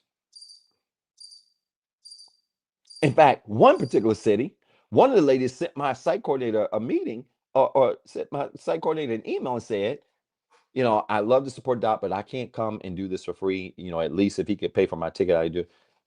If he could at least pay for my ticket, I would do it. Well, what they didn't realize, and you can ask Atlanta, the first stop was in Atlanta, and you can ask Atlanta this. What they didn't know is that in the back of my mind, I said, let me just get to Atlanta. And what I'm going to do for every city is that anybody who volunteers will get free admission to the show. So the tickets are going to be refunded to them. I don't want that. It's a small token. I hate that word. A small token of my appreciation for your service. So Atlanta had a big team. It's about 12, 13 of them. Nice team. Started up Carol Mangum. Shout out to Carol Mangum. Had a big team. And I refunded everybody's ticket. And I did that for every single city. Why is that important? I'll tell you why. Because sometimes in order to bring shame back, you got to test the heart of people. Oh my God. In order to make sure that people aren't reward focused, sometimes you got to test their heart. I don't want nobody supporting me, only support me because they think they're getting some out of it. Is this thing on? You know why a lot of people in my position are scared to get married? Doc functions in self-awareness. You know why a lot of people like me in my position struggle with getting married, getting a girlfriend, if you're a woman, getting a boyfriend, whatever you like? You know why a lot of people struggle with that? Because they realize that most of the people that support them are only here because they think they're getting something out of it.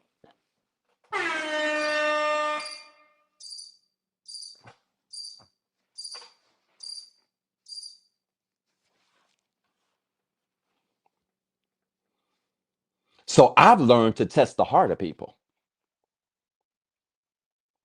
I've learned to have people in my circle who want to be there, not because they're going to get something out of me or even get me for that matter.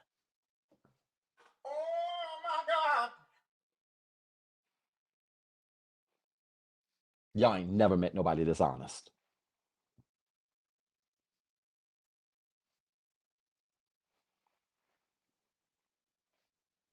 I've learned to test the heart of the people.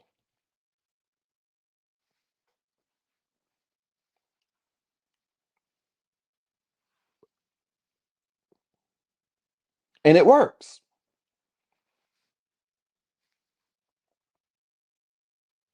Here's a fifth reason why shame is missing. This making sense with anybody at all?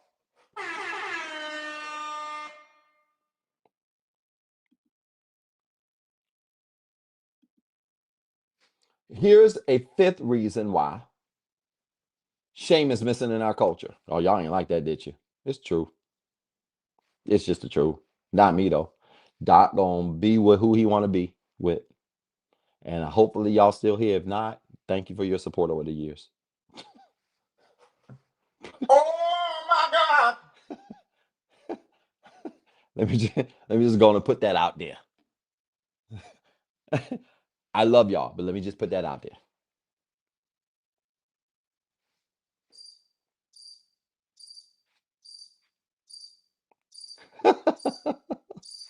The fifth reason why shame is missing, if I'm being honest, the fifth reason why shame is missing is because we are feedback allergic. What I call feedback allergic. Our culture in general is feedback allergic. We don't know how to disagree. We don't know how to receive information that we don't like or that we hate. And when you don't know how to disagree, when you don't know how to receive feedback, shame goes out the window.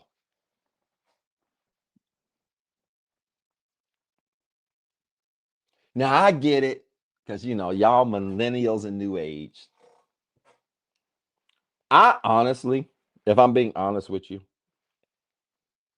and I'm not God, oh, somebody's not gonna like this. I'm not saying it's right, but let me just be honest with y'all.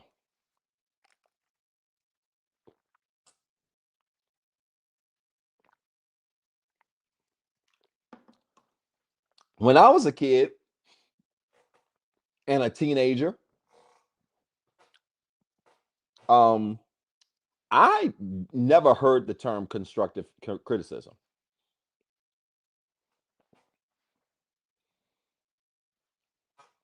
I never heard the term constructive criticism. As a kid, as a teenager. It wasn't until probably undergrad that you started seeing a trend where people were saying constructive. It ain't criticism, it's constructive. You give criticism that is constructive, that helps you build. Well, I will say this. Criticism that is done well should be constructive.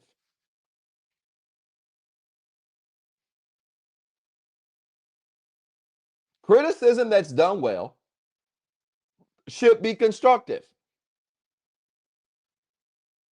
Criticism that comes especially from a healthy person should be constructive. But sometimes construction is devastation. Let me explain.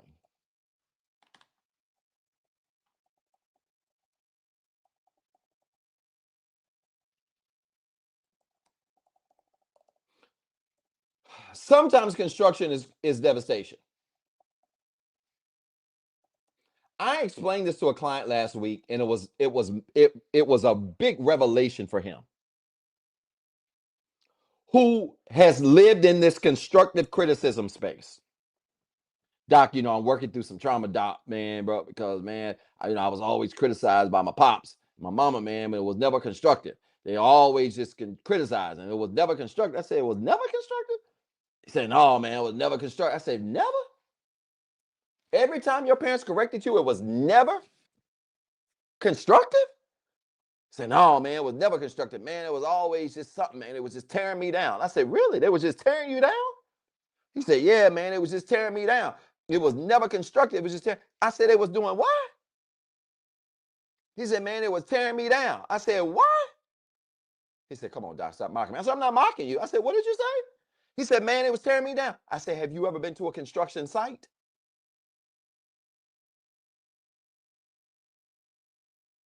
He said, what are you talking about? I said, have you ever been to a site where they're constructing something? He said, yeah, I've seen houses and buildings built. I said, how neat does it look? He said, it ain't too neat, Doc. It's mud and dirt everywhere. I said, how clean is it? You gonna eat off the ground over there? He said, uh-uh. I said, are you gonna walk around there with your shoes off? He said, uh-uh. I said, when they're constructing buildings, are they built up for you to be able to go in and to function? He said, uh-uh. I said, is that construction though that they're doing on the building? He said, yeah. I said, what does that tell you about criticism sometimes? He said, Doc, sometimes what builds us up ain't always the easiest or the prettiest thing to say.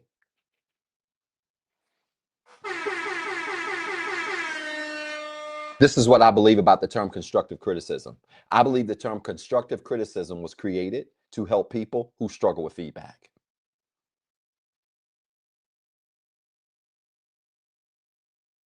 Yeah, it was created for the idiots out there who don't know how to talk to people. Sure. There's always one exception to the rule, y'all. There's always a bad apple in the bunch. Okay? So let's be clear that I understand that. There's always a bad apple in every bunch. But for the most part, I believe the word constructive criticism, when it started to really show up early in the mid 2000-ish time frame, we started seeing people shift more to constructive criticism. Don't just criticize, constructive, because we were right on the boom of technology and enablement and entitlement. And technology was rolling, and as the technology increased, the entitlement of people increased because they had more access to information. They could do more things on their own. Construction sometimes is devastation, which is why I don't play with my clients. I don't play with y'all. We're going to get to it, and we're going to get to it right away. And I've never had a client that's a current client that was a lasting client say, Doc's mean. Now, I've had some people quit and be like, I can't deal with that dude. Great. I'm not for everybody.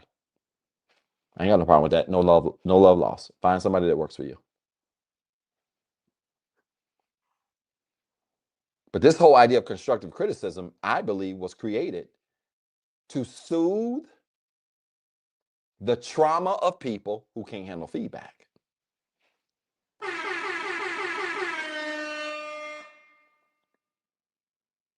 Sometimes construction is devastation.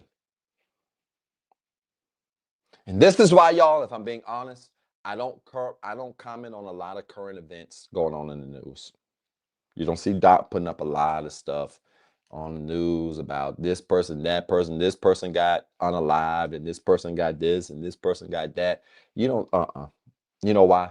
Because if you look at people who post these things and you read their comments, reading the comments sometimes, I don't even have migraines.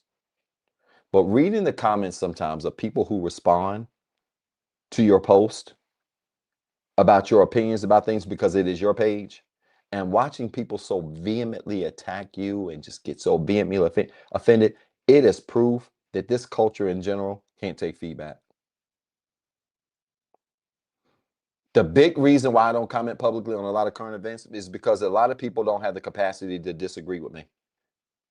They don't have the capacity to agree or disagree. I just don't go back and forth with people with poor capacity.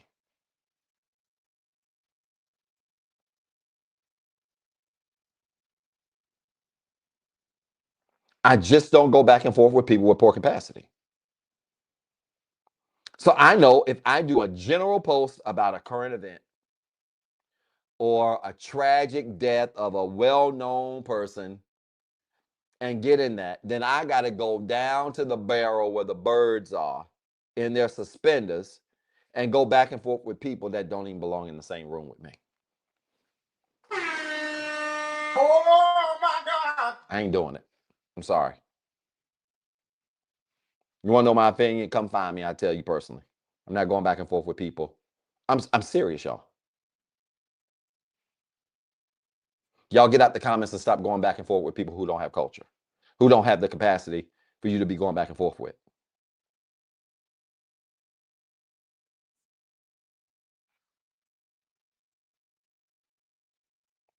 Y'all stop arguing with complete strangers on the internet who don't have the capacity to go back and forth with you.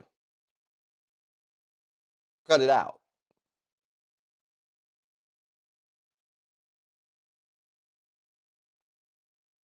Most people don't have the capacity to disagree. And here's the thing, reasoning nor understanding is not agreement. I can reason with you and I can understand you and still not agree with you. I can reason with you, I can understand you and still not agree with you, and everything be copacetic. But most people are either or. If they can't reason with somebody, if they can't understand them, then they ain't gonna agree with them. Or if they don't agree with them, rather, they're not gonna be able to reason with them or understand them. Hey, if you don't see it like I see it, then there is no reasoning or no understanding.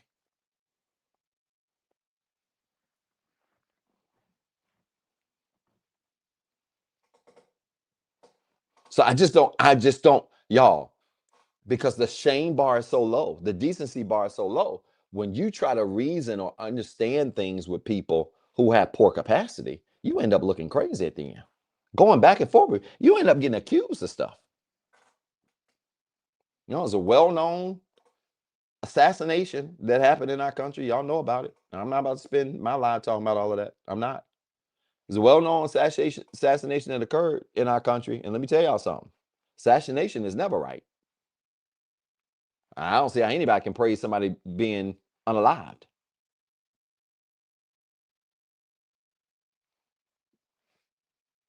I don't see how anybody with any decency, remember we talked about the baseline for decency? I don't see how anybody with any decency can celebrate that. But let me tell you something else. I also don't see how anybody with any decency can condone poor, racist, misogynist language. You know what that means? Two things can be true at the same time.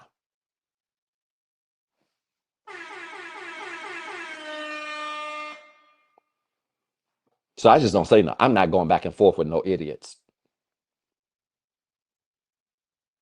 If you want to talk to me, you got to be in seats 1 through 5.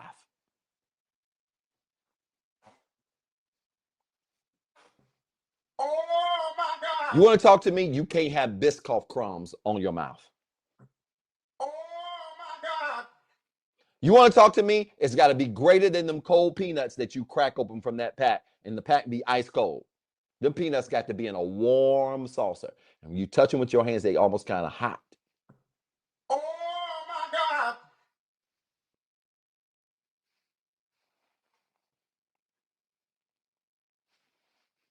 That's why I don't go back and forth with people on the internet.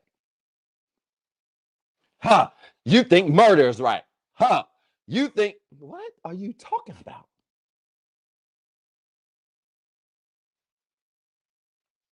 Y'all get off the internet, start going back and forth with people.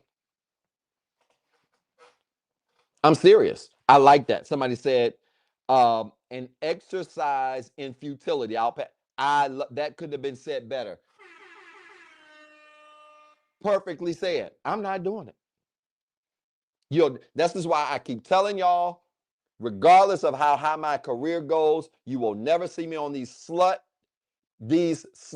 sloppy podcasts talking about all kinds of crazy stuff. And I'm up there in the mix going back and forth with people. You'll never see it. Mm-mm. Them people don't even belong in the same room with me. Oh my God. I'm serious. You better know what your value is.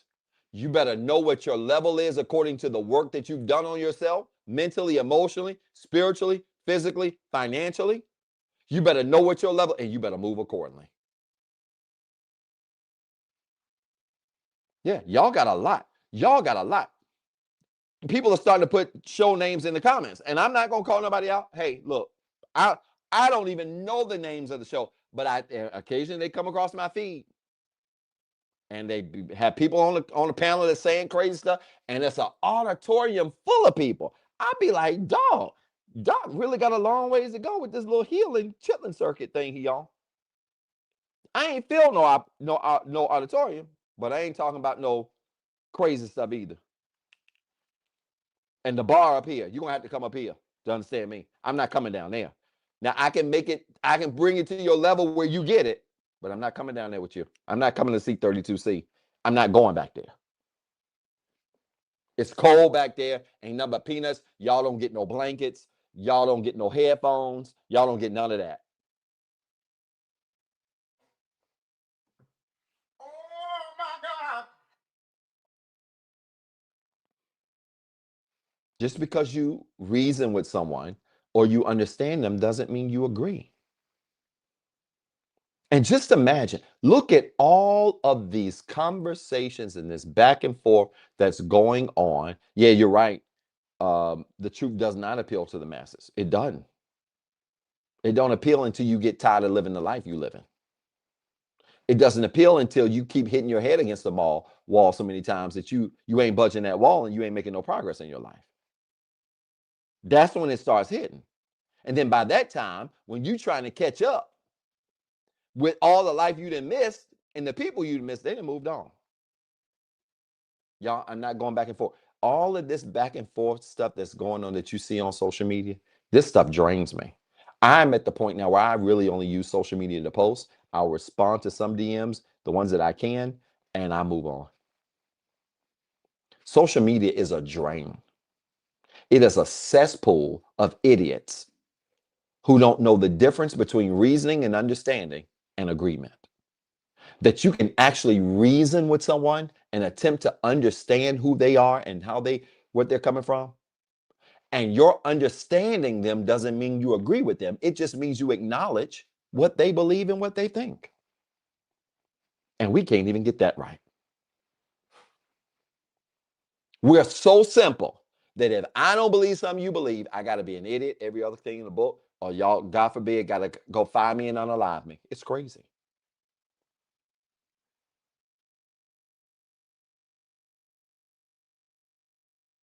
This is how dumbed down we are as a culture. And it's because there's no shame there. Some of y'all should be shamed for going back and forth with folk on social media. Some of you should be shamed for condoning ignorant behavior because you agree with it.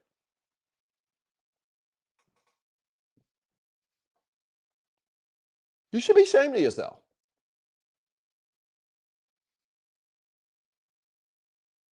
We as a culture, y'all, are ashamed or offended by everything and ashamed by nothing. Won't you record that now? I'm almost done. 2 minutes. We are offended by everything, ashamed by nothing. And that's the problem. Everything offends us, nothing ashames us. And if things started ashaming us more, then things would start offending us less. I just gave y'all a whole bar.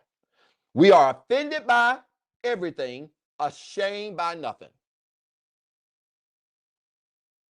As a culture, we are offended by everything, ashamed by nothing. And I'm here to tell you, if you start getting a little bit more ashamed by stuff, you'll start getting less offended by stuff.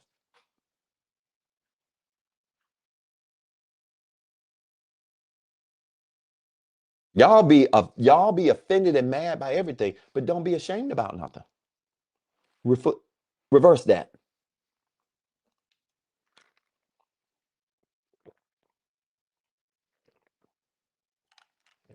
Big time, Jim.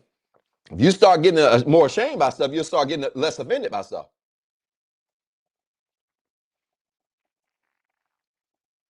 And y'all, I'm telling you, it's on all levels.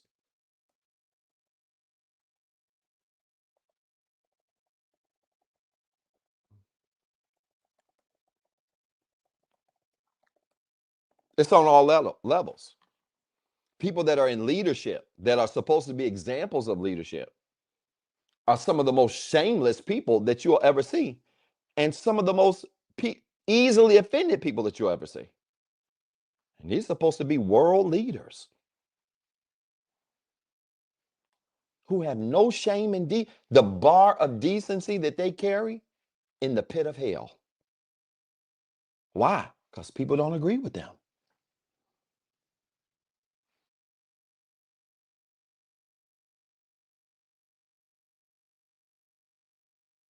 People are ashamed by nothing and offended by everything. And that's why folks are not tapping into self-awareness. And when we do this, we teeter on becoming enablers. Why? Because we refuse to address anything. We hate things like embarrassment. This is the last thing I want to say quickly. We hate things like embarrassment. We don't like to be embarrassed. We hate being embarrassed. Meanwhile, I grew up in a time where they believed a little bit of embarrassment wouldn't hurt you. And I agree with that. A little bit of embarrassment can actually be enough to get your life back on track. Some of us don't know how to act because we ain't been embarrassed. We've been so enabled that people have been protecting us and shielding us from embarrassment. And it's actually made us worse human beings, which is why some of us grew up where wherever you messed up is where you got punished. So if you went in the store and acted crazy, then you probably got punished in that store where you acted crazy in front of all the people watching you. Embarrassing? Yeah. Thank you, Miss Leanne. Appreciate your support. Embarrassing? Yeah. But you know what it did? It helps to straighten you up. A little bit of embarrassment ain't gonna hurt you. Some of y'all don't want to fall in front of nobody. You don't want to look crazy in front of nobody. I know I embarrass my kids all the time. Especially my daughter. You know, she's one girl around two guys. And I know we embarrass. We were talking about this today. I said, Giselle, I know me and your brother get on your nerves. And her brother, my son, said, well, Daddy, I know I do. I said, I probably do too. And she said, well, that's normal. I said, you don't have to feel bad about that. I'm sure I get on y'all's nerves. A little bit of embarrassment ain't gonna hurt you. A little bit of embarrassment ain't gonna hurt none of us. I was somewhere at the mall, somewhere. I can't remember where I was. And I saw something and tripped. I didn't hit the ground, but I went down to like a knee and put my hand down and caught myself. So I didn't hit the ground flat-footed, but when I tripped, my knee hit the ground and I put my hand down and caught myself before I was, full on my, my back or on my side. You know what I started doing? Acting like I was breakdancing.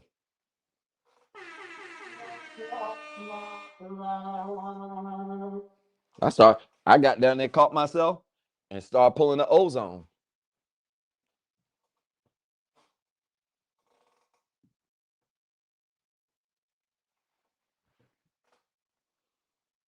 Because it's hard to embarrass a person who's not ashamed of themselves. Will y'all write that down? It's hard to embarrass a person who is not ashamed of themselves.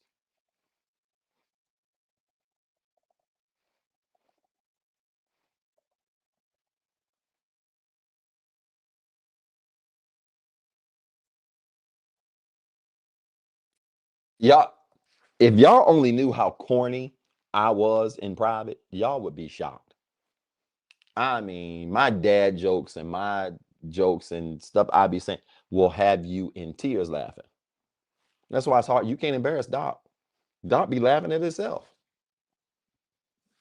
You can't embarrass a person who doesn't take himself too seriously. And some of us struggle with shame because we struggle with embarrassment. And we take our lives and life in general just way too serious. We take ourselves too serious. Take life serious, but stop taking yourself too serious. Yeah, I'll act like I'm breakdancing in a minute if I fall. Be on the ground like this, pause like that. Like you can't embarrass a person who's not ashamed of themselves. You can't do it.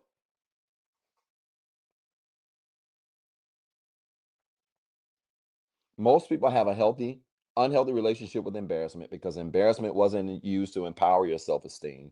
Embarrassment was used to damage it. People beat you down when you fail. People beat you down when you did something wrong. People beat you down when you slipped up. People beat you down when you did all these things. Thank you so much, Miss Cassandra. I appreciate you. People beat you down when you did these things. No, no, no, no, no, no, no, no, no. When you have a healthy relationship with embarrassment and you're not ashamed of yourself, you ultimately will have a healthy relationship with shame. Your self-awareness is going to be a little bit better. Your ability to be light and recognize the honesty of your choices and decisions supersedes the pain that you could ever feel. And if you can be honest about the things you've done, you can be honest about the fall you had, you can process the fall a lot better, which means shame doesn't destroy you, shame empowers you. And we need to bring it back. Y'all need to stop being afraid to embarrass people. You people pleasers, stop letting people show up in your life any kind of way without no consequences. Uh-oh. Oh my God. Stop letting people handle you any kind of way without no consequences.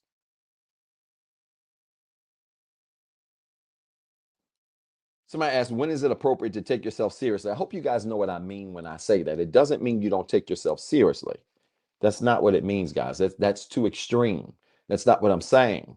I'm talking about you taking yourself too seriously to the point where if you fall in the mall, let's just use a simple example. If you fall in the mall, you're so concerned about what people are going to think that if you fall, you get up and start running out the mall crying because people saw you fall. So what?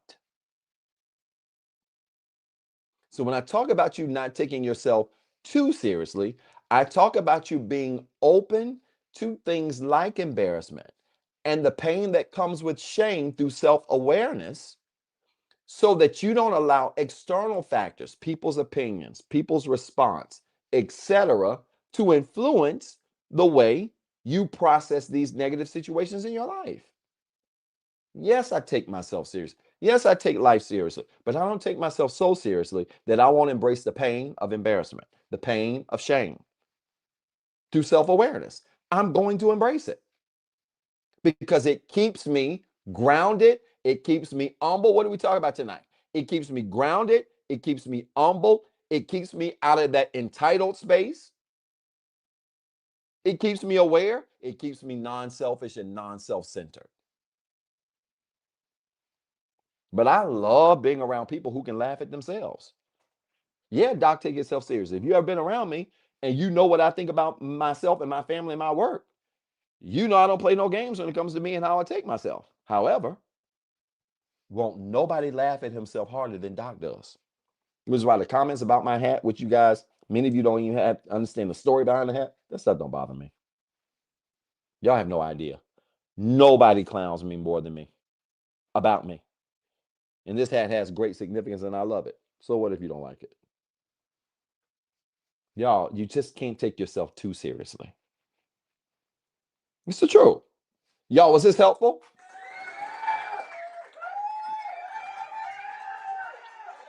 Our numbers were really, really, really, really, really low tonight. And that's fine. I ain't tripping. I'm not tripping at all. Our numbers were really, really, really low tonight. But this was a powerful live. Do me a favor, y'all support the show. If you haven't already, the ways to support are on the screen. Real quick, let me just throw some announcements up really quickly. Healing Forward is this Saturday. It starts this Saturday. If you have not signed up, it is a 4-session course with me that starts this Saturday. Make sure you do that. I've got slots available. I would love to see you there. We're going to be in Los Angeles, California, October the 4th. For the self-awareness tour, make sure you sign up for that. We've got a great event pre the tour talk for college students. You can check out the link in my bio for that. I'll be in New Orleans, November the 15th. It's going to be powerful. I would love to see you there. That's a $20 admission ticket. It is in commemoration of the 20-year anniversary of Hurricane Katrina. And we're going to be there. And it's something I just wanted to do for that city. I love New Orleans. It's one of my favorite cities, and we're going to be there. So that's November the 15th. Grab your tickets. Once that capacity hits, I cannot expand it. So that capacity is going to hit fast. Make sure you do that. Maybe you're not even from New Orleans. You want to enjoy a weekend in New Orleans and be in a room and hear some self-awareness conversation from me. Come out and check it out. The Work Journal, released today.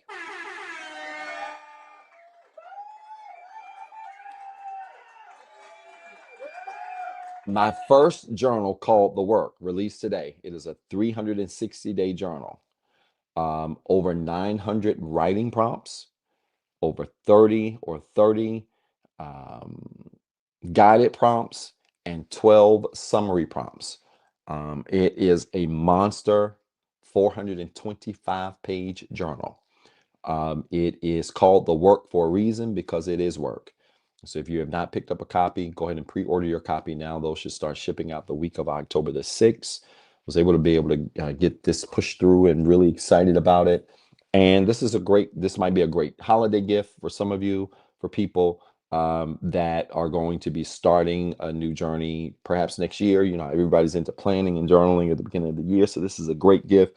You can start next year. You can start immediately as soon as you get it. But you can get it from my website. Go to the link in my bio. Brother Tony, appreciate that. And you will see it there, and check it out. It's called The Work, and it's called The Work for a reason, because it is not easy. If you want an easy journal, don't buy it. If you don't like doing the same thing every single day, don't do it. You're going to waste your money. It is on my website. The link's on my website.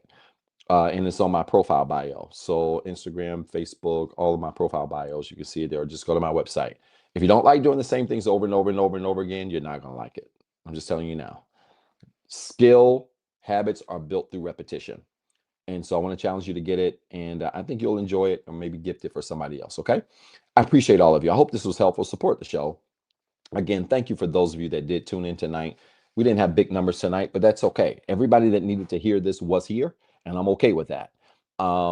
It's just the way I was raised. If you've been on some of the tour stops, you've seen that in real time. Don't really care about numbers. I care about impact. Thank you for those of you that tuned in tonight. Remember, there is no live next week. I am out next week for my birthday. I'm just going to get away for a couple of days, nothing fancy. Unfortunately, I wish it was 10 days, but I can't. It's the middle of the season for my kids and the things that they've got going on. And so I wasn't going to even go, but they wanted me to take it, and I'm going to take a couple of days for that. So I appreciate your support. No live for subscribers Monday, no live next Thursday. I will have content posting, so definitely support the content, share the videos. It would really help to get me back in the algorithm. I've been out of the algorithm for some time on now all of the networks. So anytime you see some content that I post, if you genuinely like it, like the video and share it. If you don't, you don't have to do that. But if you genuinely like the content, like it and share the video, I would really appreciate it. And we're going to get back to where we need to be. It's all good. Appreciate y'all. Love y'all. Peace and blessings. Thank you for the birthday wishes. So many of them are pouring in. Appreciate y'all. One of my homeboys called me today. Was like, "Hey, Doc." So it was he said, "Man, tell him you take cash, check, credit, debit, EBT, SSI." So crazy. I love my friends. You guys have been so supportive. My tight-knit circle has been so supportive. And thank y'all so much for everything. All right. Peace and blessings. Have a good night. Talk to you soon.